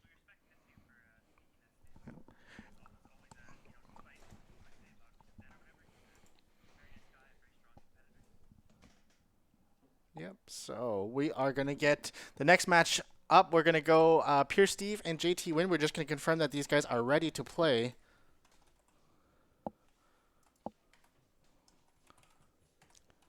Also, too, I don't think we mentioned it too much. I'm gonna drop the link here as well. Don't forget, we do have a matcherino for today's tournament as well too. How can you support? All you gotta do is click on the link that's in the chat and use our promo code, which is OP Crossfire. So when you use that code in the contribute area, that's going to allow you to add 50 cents for free into tonight's tournament. So definitely check that out if you can help support. And of course, all the money goes to the, I think it's top 2 teams, if I'm correct. I don't remember exactly, but regardless. Top three. It's top 3. So people are getting paid tonight. We're actually at $164.30. It's because somebody's a baller. He might be on stream. I won't say what his name is. I saw it. I was like, when I looked at him, like, what is that? I'm like, God, this guy's feeding the entire community. He's feeding the family. Hell yeah. That's nice. Yeah. But that person may or may not be Ojama, so I cannot confirm. To be fair, Frog sent me money in the beginning. I was like, what are you sending me money for? It's like, for the pot. Exposed. Is this like Star Wars where the apprentice betrays the master and it's like, oh, by the way, this guy's a fraud? No, but yeah, but we do want to support the community. We do want to put a favorable pot into this tournament. So I'm happy. We're happy to support this tournament. Awesome. We really appreciate the community coming out, and of course supporting us by watching on the stream channel for Incentive Gaming, and joining our Digital Havoc Discord. We definitely are going to be doing more of these in the future. And but before we do anything else, we're going to jump into losers finals here. We got Pure Steve and Play MBON. Now we got the Exia. This is what I've versus Please Let Us Win. I think this is what we've been waiting for. So, as we mentioned, JT's a very, very good Exia player, so switching off of the Skion that didn't have a lot of value when they were playing in Winners Finals. So we'll see what he's capable of doing in this time around.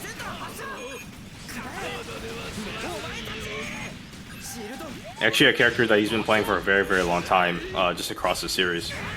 Shield Bit's coming in from Quanta, trying to bank some damage into Victory. Perhaps not as much as he wanted, just because he hit him with 8B and not in Buster score form as well. Quanta is getting a Zunda down on Victory, playing very aggressive 8B toss, unable to pick up anything after that though. So now Victory has to make a decision. Oh my goodness! So Victory probably wasn't expecting to die that quickly there.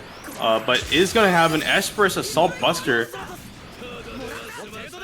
We'll see if actually can get out of this jam, but Quanta is coming here to peel. As Hambrabi is in Esper is trying to salvage the situation and peel for his partner. Actually falling really low, gets the kill, courtesy of Hambrabi.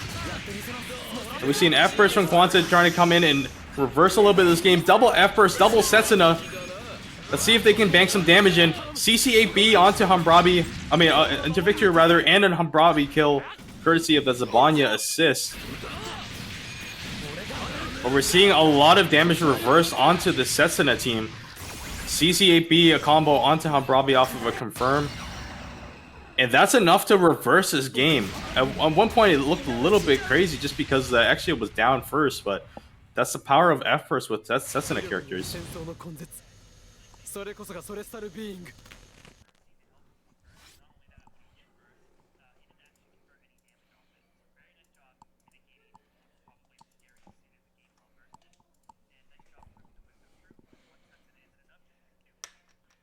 Well, I mean, he is Gundam. He is. He is like 5 characters in this game as well. So I saw that. Lots of Setsunas to choose from. He's the KOF 2002 Kyo. There's like 6 of them. Actually, question for you guys: how is Bale in this game? Is he still really, really strong? Because I remember in the beta, like I had a really hard time trying to deal with him. Bale is still quite strong. You know, having the sub super armor and a non-linear dash dive with AC, so he's got really good damage as well. Really easy, like 270 damage combos, 250, 270. So we head into match number 2. We'll see if they can reverse their fortunes. You see a freedom switch, something that I don't think anyone was really expecting Steve to play, but I know he's been dabbling with it a little bit. We'll see if that makes a difference against this Quanta Exia aggression here. Shield Bit's able to protect himself from the Assault Buster main, but Assault Buster also landing another shot regardless. Kind of a fancy 2B shield out of his transform, making sure that he doesn't take unnecessary damage. Probably needs to pack switch here because Buster's probably not enough to defend against Quanta. Although Quanta whiffs because of Victory falling into green lock. As you see, Exia and Quanta quite low, but Quanta has an F-burst opportunity here. Putting in a little bit of damage onto Victory.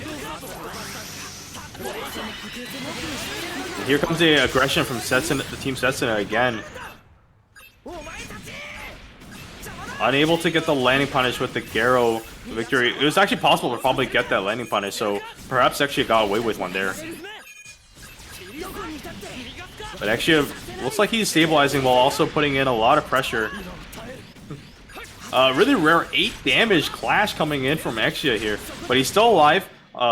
Also worth mentioning, he does have a repair form upon death on his second life, if that's necessary. Freedom falling to overcost.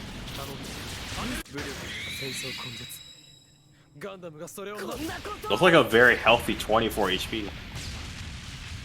Yeah, as we mentioned, JT is a strong Exia player, and Exia is very versatile whether he wants to play aggressive or just play a little bit more of a neutral-centric game. The buff from sub into main cancel is something that allowed him to actually have better defensive neutral pressure as well, or offense, however you want to slice it. So, inquiring minds need to know, who are the gorilla characters in this game? The most ignorant gorillas. Cool. Yeah, I know Bale's. Yeah, Bale's busted, man.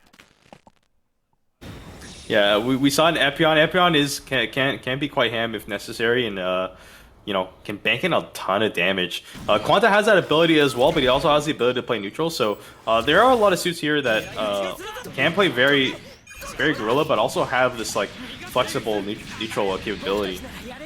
As we head into match number 3, Victory taking a lot of damage just from 10-20 seconds in. And he's actually gonna. This is one of the fastest possible espers I've seen in a match. Just damage pouring in from Quanta with that Zabanya Garo, just getting tagged with Lazunias. And a nice melee turnaround for Victory, but unfortunately falls down to Exia. And the wheels are falling off quite quickly here as this Victory has to scramble to try to make something out of this mess, making something out of a poor first life. Shotgun confirm into a main, but he puts himself into a Vernier state, and that's how Quanta's able to mop him up there. Freedom also falling low as well with an E-burst to get out. Probably a little bit too greedy of a melee engagement there.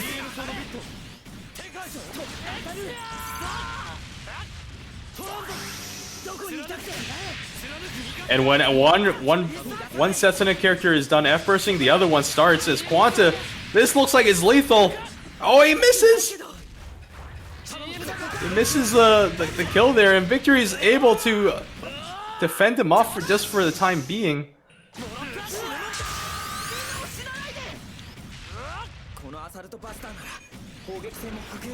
All of a sudden, this game can go either way, and Repair Mode just doesn't have the mobility to evade that shot. So I think that's a possible drop. So, or he might have thought that the 8B was enough to kill, and that's he thought that was good enough.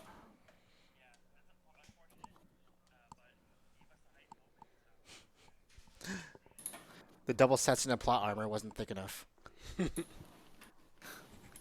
Yeah, we saw him probably mess up a combo on Penelope earlier when they were playing Chicken and Mayu, and possibly a very fatal error there, just not picking up that kill on Victory.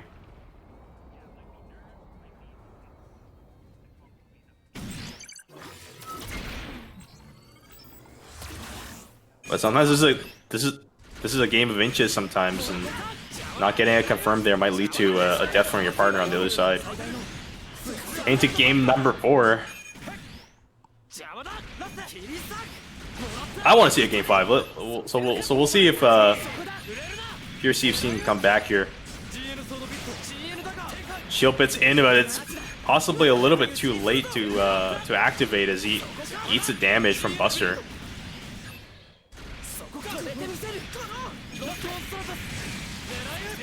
So Banyagero coming in on Lobby.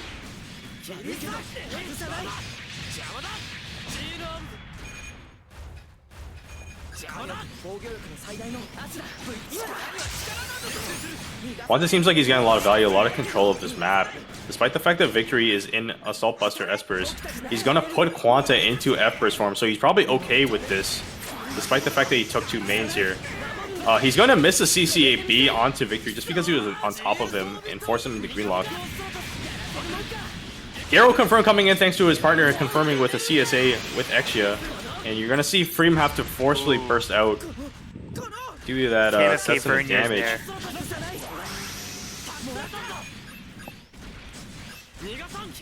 Exia coming in with an F-burst, possibly trying to get the kill on Freedom, which he does. He actually kill steals off of Quanta's 8B, and all of a sudden Freedom, looking quite rough here, has to top seed in order to evade some fire there. Quanta looking to put it away, but an extend burst off of Freedom avoids lethal here. Oh. But can't avoid it for too long, as Quanta's able to pick up with an 8B in F-burst with shield bits on. It's a tough proposition for Freedom to get out of a second time. Yeah, he tried to just boost away, but Quanta's a little bit too fast with that burst activated, so he just managed to catch up to him there. And that's just the power of Trans Am plus F-burst on, most Setsuna suits in this game. Just a lot of pressure, and it seems like they were able to stack their bursts quite timely. One guy would burst, and then after that another one. So there was just a lot of pressure from that Setsuna team, a lot of foot on the gas to make sure that the Victory and Freedom were able to come back into this game. Garo be edge just clipping Hambrabi there. But we see this actually a pick getting quite a bit of value compared to this Gion as well. So. Yeah. And look at JT I like use the his switch. movement tools just to dive through the front line and pick off the back. Very nice job. Victory able to get those those counter combos onto Quanta a couple times, but paid his life for it, unfortunately.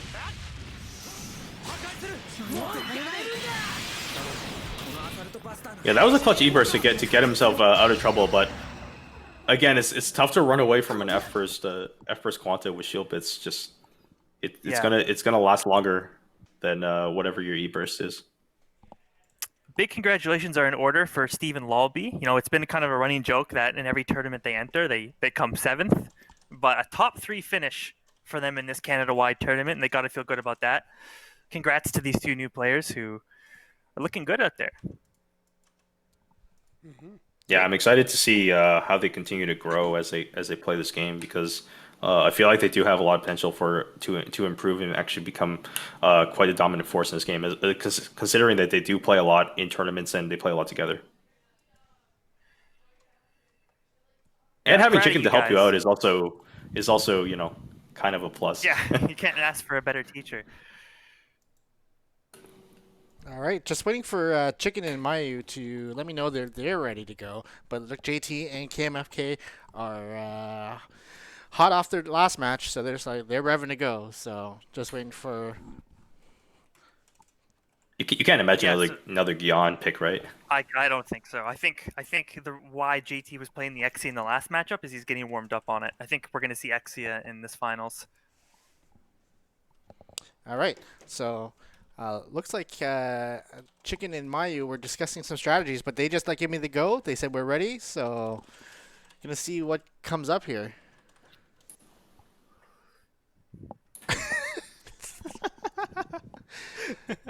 All right, our own admin BMing people in the Discord said, "Don't burst so damn early, bro."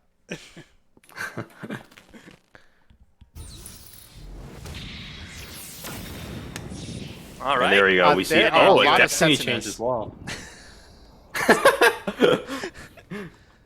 3 Almost sentinels. Actually, Kevin messed up with the change. We could have had 4 different Setsunas in this grand final. We've got grand Setsuna finals flush is- going on. Right now it's 3 men and a baby. We'll see what this Destiny change can do. I know he does play a lot of Destiny as well, so. But you're gonna see a very fast-paced match here. Lots of damage trades going in from both sides. It is of note that AXG's BC has really strong priority, so that's something that he's gonna have to use to his advantage to get kills here. Has an F first, but he's quite low, so probably saving it for next life there. Destiny grab onto full saber, but he's gonna get cut. And a 2B finish with actually having a little bit of a ground bounce as well. BC into melee, but at first I thought he was actually not gonna be able to get that confirmed, but forces his way with 8B. You can see how fast he is in F burst and a good Wings of Light counter with Destiny, as he's gonna burst to try to evade even further. But this is a really fast-paced game. Yeah. Some more action there. A lot of damage coming in with that F-Press Setsuna off of that neutral melee. And all of a sudden, it's full saber at about a 3rd HP with A Exia overcosted. So you're going to see Exia become quite aggressive here on the side of JT. Missing that main into neutral BC, probably because of the ground. That might actually have been able to be lethal there. F-Burst full saber. Quantizes through Exia's punish. This might be enough to put him into repair mode. Does not, unable to get that. But he's going to get it confirmed into Destiny there. And that's top tier privilege, by the way. Being able to quantize mid combo. A Exia burst as well as an F burst Exia. It's a race to. I think it was a race to the finish there. Both guys on the opposite side of the map, both F bursts. So a really frantic pace in game number 1.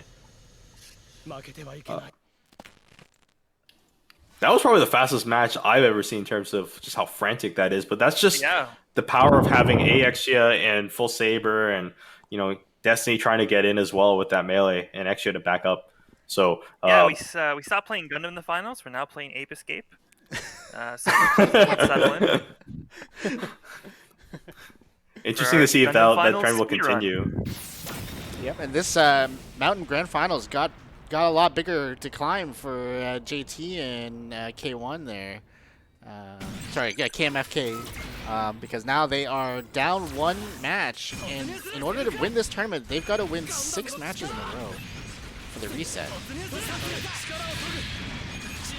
If we're going to see a lot of these melee engages, it you know, it's tough, but it also might be doable just because of how damage trades are working out. In a way, it almost feels quite even and quite close just because of the fact that both people are, you know, trying to engage with melee and defend themselves against melee here. It's going to allow for potentially a lot of trading damage. Chicken's really bleeding That's life like here, lighting but into full I don't favor. think he cares because he's just trading life for burst meter. In this matchup, it's really about who gets the most done in burst, right? So he'll make that trade every time. Actually bursting off of that death. 6 speed, a Funny, lot of 6 speed coming in. 85 damage connect. And the OP. Easy clap. Able to confirm up that a little bit of the tip of the BC there just to get the kill. S-Burst in return for Destiny. That 2B untechable is going to free him up to engage on Full Saber. Able to get the grab! This potentially is a lot of damage coming in onto Full Saber. Actually going all the way to the skybox just to cut for his partner. And Exia from JT is going to whiff on that super. But this is, again, a very, very frantic pace. Damn, look at that for your grand finals. AP can't catch up to Exia there. I believe he actually hit his own partner with the 8B, and he's gonna fall off of that. A little bit awkward of an engagement there against Axia, but he's able to free himself. Axia and Full Saber looking very low here, so advantage JT and Destiny on at the moment. But all that can change with one melee combo. Axia and F burst. And despite the wings of light on Destiny, we're seeing a lot of cuts all over the place as Axia goes into repair mode. Oh, I don't know what to say about this game. It's hard to follow. This is NA Gundam in its most pure form, everybody. I will say, though, that Chicken is actually pretty good on this Axia. Also, I think that cut when he went all the way up to the skybox was just insane. Just the fact that he's able to cut and spare Mayu from that kill. So you're seeing a lot of cuts with melee primarily, especially with Destiny just being able to cut also with that BC. And it's allowing a lot of melee cuts just because of how close proximity everyone is. Yeah, AXE is also not an easy suit to play, right? Like, it's easy to make jokes and call it a gorilla, but the suit actually has low damage in most cases, and it's a little bit of an oddball, so credit to Chicken for getting a lot done with it. Unless you're an F person, you're able to hit 280 plus damage with 6 Bs all over the place. That is true. Heading into game number 3. Congrats on top 8. Could be top 1 here if they're able to close out this match. Perhaps Mayu might play a little bit safer that he has the capability of doing that with Full Saber. Full Saber very flexible in its ability to do pretty much anything in this game. He's letting AXA take the lead here. Just because of the aggression with AXA, he's able to take a backseat and just basically almost like play a more neutral-laden defensive Full Saber here. Here comes the burst. Let's see what he can get done with it. Oh! Dies in burst this time. He was getting a lot of value with that F burst prior to this, so he's gonna fall down with that burst. He does have the CSB power-up available, so he's trying to get as much value as possible in the beginning. Trying to bomb his HP while also trading as much as he can. We see the CSA BC flip, which has also been buffed in this game. The CSA has been buffed quite a bit in MBON. Another F burst coming in from AXE, and you see a Destiny Wings of Light backwards in response. And although he This might does be a have case where Espers they try and kill available, Chicken 3 times. Chicken is vulnerable to the free kill. actually still has He a is little bit of burstless. F burst available. I don't think that Garo's gonna necessarily matter too much. But Destiny falling He makes quite play low. here. Wow, very enticing. Actually able to damage actually with cut that that. Still a lot of damage banked in from Full Saber. Wasn't able to get a full down on him, which is why he was able to reverse that damage in the process. And all of a sudden, actually has fallen incredibly low. Does have a repair mode available if he dies, so he does have a little bit extra HP. Yeah, Destiny That being also said, one-punch Axia at territory, 52 HP. I feel like everyone's at one-punch touch territory with the exception of Axia here. though. Is that enough? Oh my. Oh, it goes down for the free kill. So Axia tried to pour in a lot of damage. At the same time, Destiny was all able to actually get the triple kill onto Axia on the other side of the map. But yeah, this is the power of just like melee-centric stuff, is that you're able to actually climb back into games or close out games with a high amount of damage, just thanks to also your bursts as well.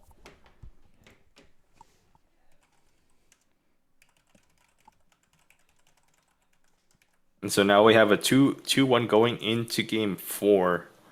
Like I said, or like Vince said, that they have a tall order coming back, just having to win 6 games in order to actually capture the win here.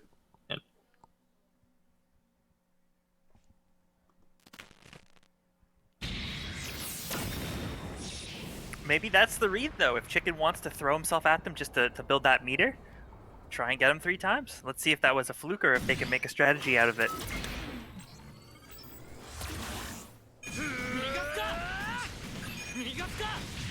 I'm going to expect Mayu to do the same strat and let Chicken lead here.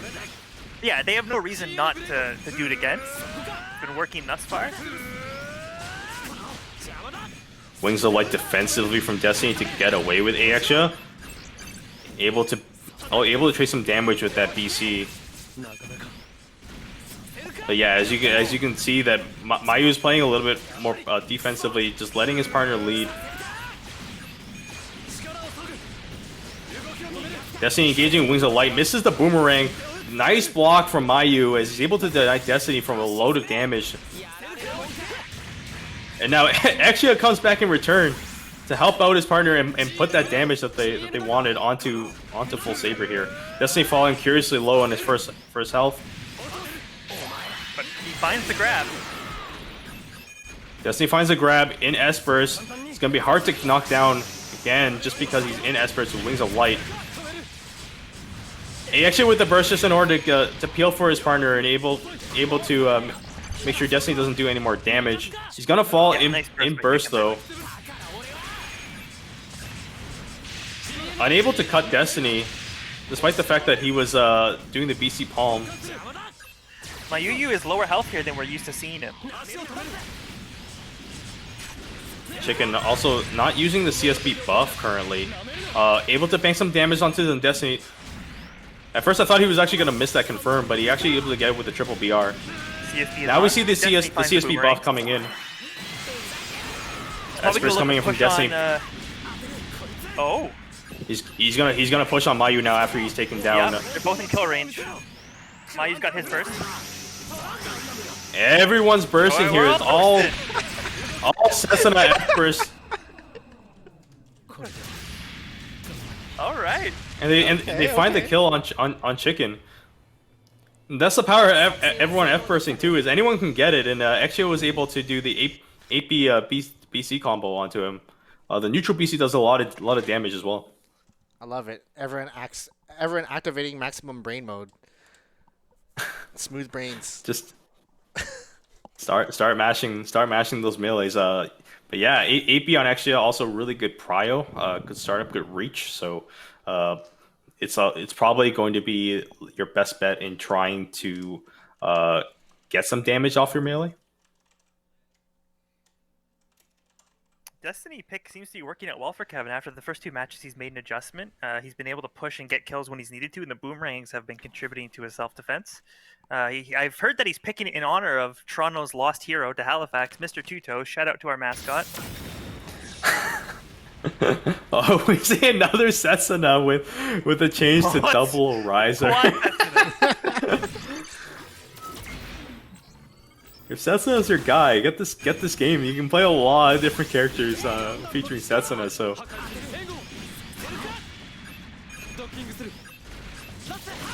again, I still expect Mai to be backing for this Aexia. Aexia trying to engage with that BC. Destiny able to stay away. Palm gets interrupted a little bit, but the damage has already been done. Aexia starting with the CC-AP combo into F-Burst, but he's gonna get hit by the Gecko. I believe that's from Riser, or Double O Gundam rather. Kevin trying to air stall as much as he can. Doesn't get punished, so Who's criminal? CSA shotgun from Double O Gundam there, just to make sure that he's able to defend against Destiny. This is fine. My Yu-Yu's still very, very healthy, not like last game. CSP mode activated for Aexia as he's entering as much as he can with those AP flips into BC. Kevin's gonna try and press 360 shield from Riser is actually going to negate some of that value off of Esper's Destiny. And he's gonna punish with the CSA as well. So nice defensive instincts from Mayu here. Perhaps a little bit interrupted by the wall and the boomerangs for Destiny. He's not able to pour extra damage with that BC Palm. JT bursting on with F burst on Exia. He's trying to make a play onto Mayu here. Mayu bursts in response. I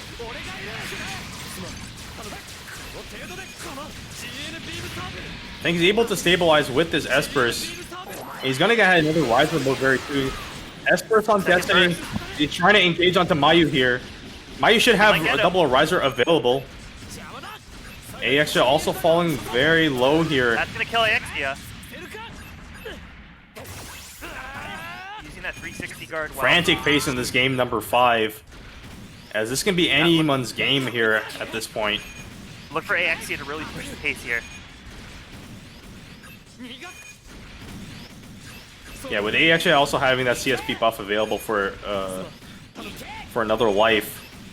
Getting that extra mobility, really that boost consumption. Does have to play a little bit defensive though, because anything could potentially kill him at this point. Mayu probably trying to buy his time with just to get Riser. Oh. Riser Garo is gonna clip Exia here. Destiny's in a little bit of trouble. Not a lot of boost remaining, but he's in Wings of Light. Both Exia's bursting here. Raw Super from JT. And Avalanche actually goes down. Exia couldn't have died there anyways because he would have got a repair mode to probably save him. Good read by Destiny to stave off that Aexia. And I believe they reset the bracket here. That's a bracket reset. Let's go. All right. I hope you guys are enjoying our Ape Escape tournament. We're gonna another set coming up for you guys. This is pretty much an Setsuna showcase at this point in our grand finals. Yeah. Yeah, I'd like to say hello to any Japanese Gundam players watching us, and I'd like to confirm that yes, this is what NA Gundam really looks like. We are the stereotype.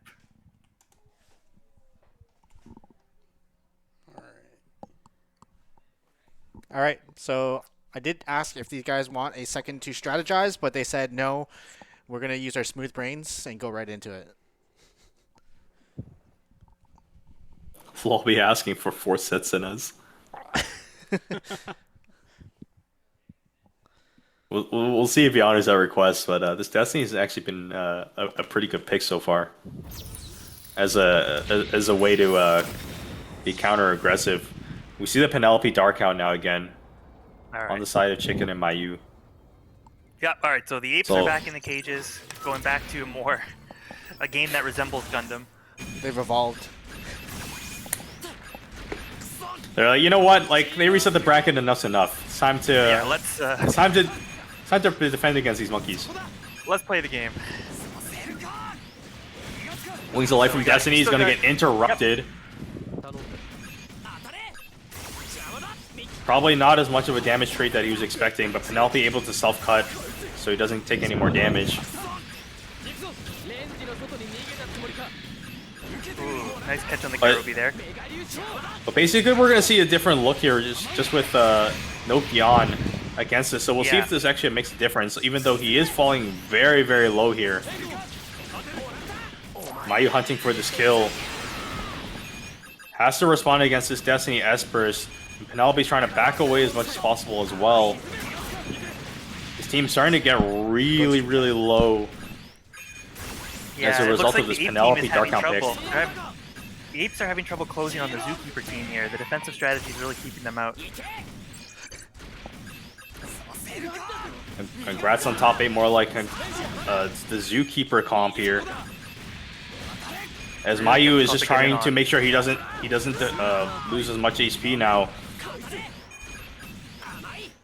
It's not a big deal if his partner dies, but it's imperative that Dark Hound doesn't take any more damage at this point. Good block and good read by Mayu on that CSA from Destiny. And it seems like this team has found their stride. They're able to keep Destiny and Extra out for a majority of this game, unlike the matches that we've seen in the past. Destiny Espress will see if he can make anything out of this. Yep, Able to get a kill on Chicken. He has Wings of Light up, so we'll see if he wants to engage on this Dark Hound. Might have flubbed a little bit. Input starts sidestepping in midair. We're going to see an F-person response from Exia. Unable to get in on Penelope with that CC8B.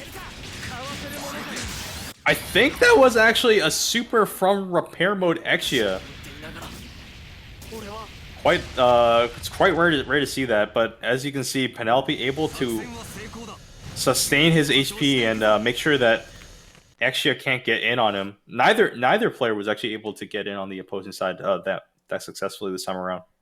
Yeah, what do you think at this point? Will you stay with the comp, knowing that you're going into what could be called a counter pick, or do you mix it up? I'm not sure how much. Well, Kevin does play Norn. He does have Reborns if he wants to use it. But quite frankly, I think they might have to just play at a slower pace and respect the fact that they can defend against them quite easily. Penelope also able to self-cut himself with his main just because of the extra missiles that come out, which have really good guidance as well. Yeah, I wonder if there's a version of events where we see the old the KMFK Reborns come back. That would be interesting. Oh yeah, wasn't His old Reborns main's really full good for a boost. while? Oh, it's still good. He's still really still- good. Yeah. Yeah, he's good. And it's just his core kit in general is just something that allows him to be very versatile. And you see the Montero and Reborn switch here, probably recognizing that they aren't very successful in their current team comps and want to switch it up. Yeah, probably recognizing. So that we the started Shocky with a is- very fast pace of play, and now we're going to see possibly a more neutral centric approach to this.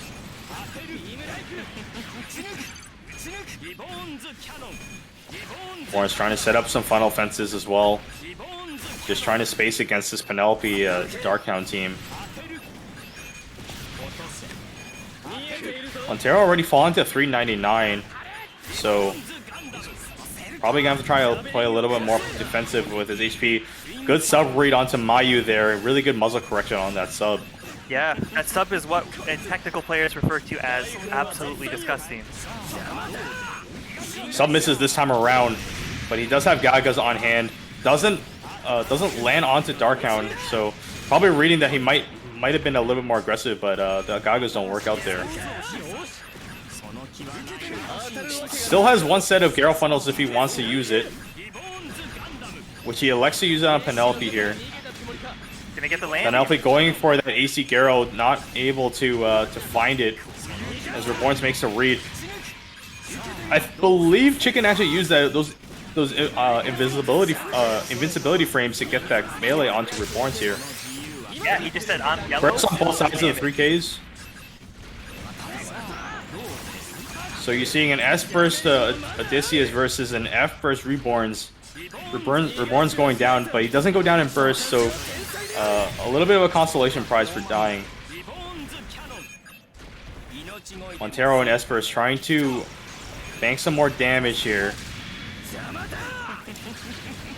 Cancels his first sub, whiffs on another one, but Mayu does get knocked down here. Reborn's with fences available, should he want to use them. Basically has his entire arsenal of tools available. Sub misses on Darkhound. Yeah, Bernier's in there. Perhaps a little bit too high in the air to use that. Chicken's looking really low though. And is forced to S-Burst to try to get out. Yeah, Gets a knockdown, but I think the S-Burst damage reduction is going to save him from a kill along with Guts here. Both 3Ks are low here. Gaga is showing why they're very, very good. Fences are going to miss this time on Penelope, but you see Montero hunting him down. Darkhound going in as well. Perhaps Reborn's was a little bit too focused on Chicken and didn't see Darkhound coming up until it was too late. Changed his camera. Nice read by Mayu, Yeah, that was, recognizing that no one was looking at him really. That was winnable for sure, but it was a big ask of Montero to beat the Penelope 1v1, and so you can't really be disappointed if that doesn't happen. Side sub is quite strong though on Montero and can potentially catch people. And the Paration is quite good on that sub, so 2 side subs into a main does 168 damage as well. So Montero does have some pretty good power, despite the fact that he's a 2K. Shout out to the Reborn's copy pasta posters in chat. I see you guys. That's like the ultimate Gundam copy pasta currently. Or anytime you just say Reborn's Gundam, everyone just says Reborn's canon, right? Listen, man, I take our traditions very seriously. These are the pillars of our community.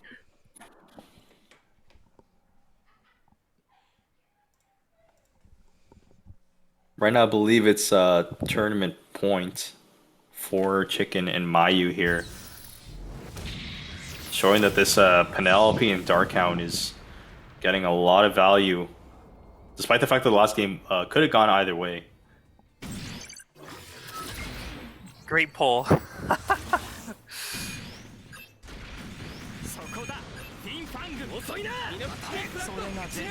AC fences right off the bat for Reborns. Doesn't catch Penelope there. Doesn't catch Darkhound on the second attempt either. So Reborns doesn't have his AC tools available to him.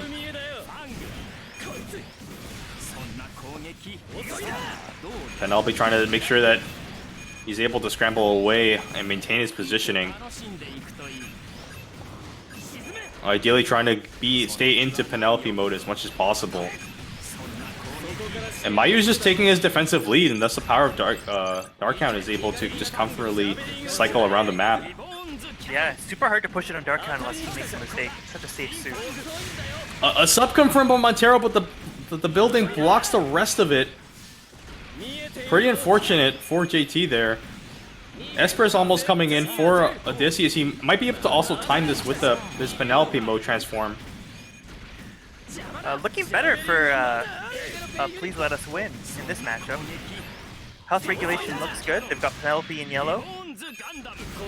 Penelope now has access into Esper's with his Penelope form. So he's going to use it right away.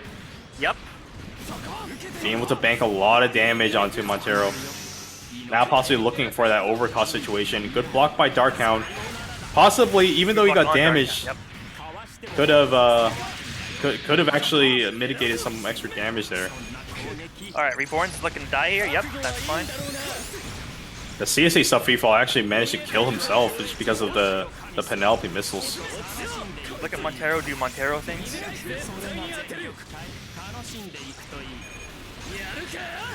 But just a very solid suit overall, just because of the fact that that it has a very strong assist for offensive and defensive purposes. Mayu trying to stabilize a 342 HP. You've got burst now coming in from both 3Ks. Reborn's trying to no. come in with that 6B melee, getting denied there. So, possibly a pretty big turning point, as they're likely out of burst to try to close out this game. And a Wow. Garo from Point Chicken blank. to seal the deal. That's gonna do it. We mentioned how hard it is to actually hit that Penelope Garo at times, and Chicken's just really good at landing that, because it really does do a lot of damage as well.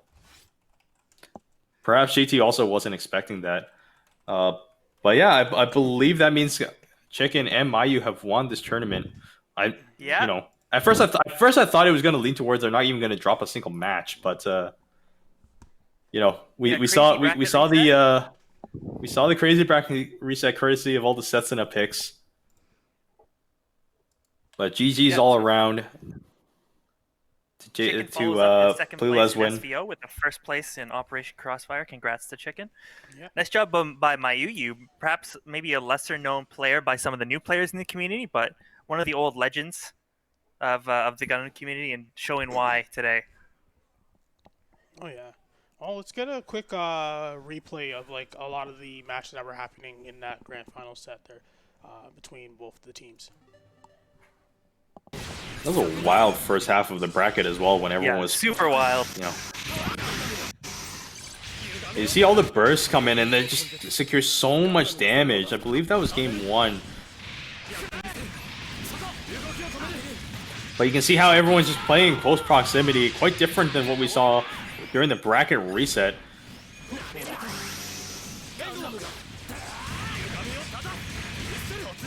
And this is a really wild 6B combo that did over 280 damage. That's something that you don't necessarily expect from AXia, but when in effort, he's able to do a lot of damage.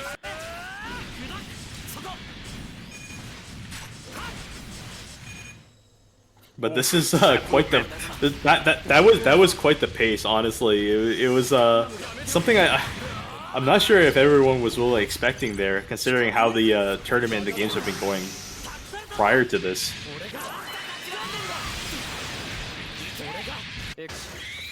So wait, take this poll down. I don't like this one. Yo, cancel this.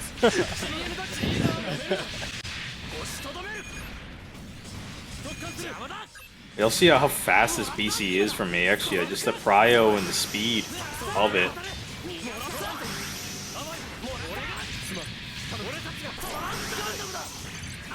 Actually got denied a kill of his own there if it weren't for Destiny coming in clutch, but that final hit of that super would have killed for sure.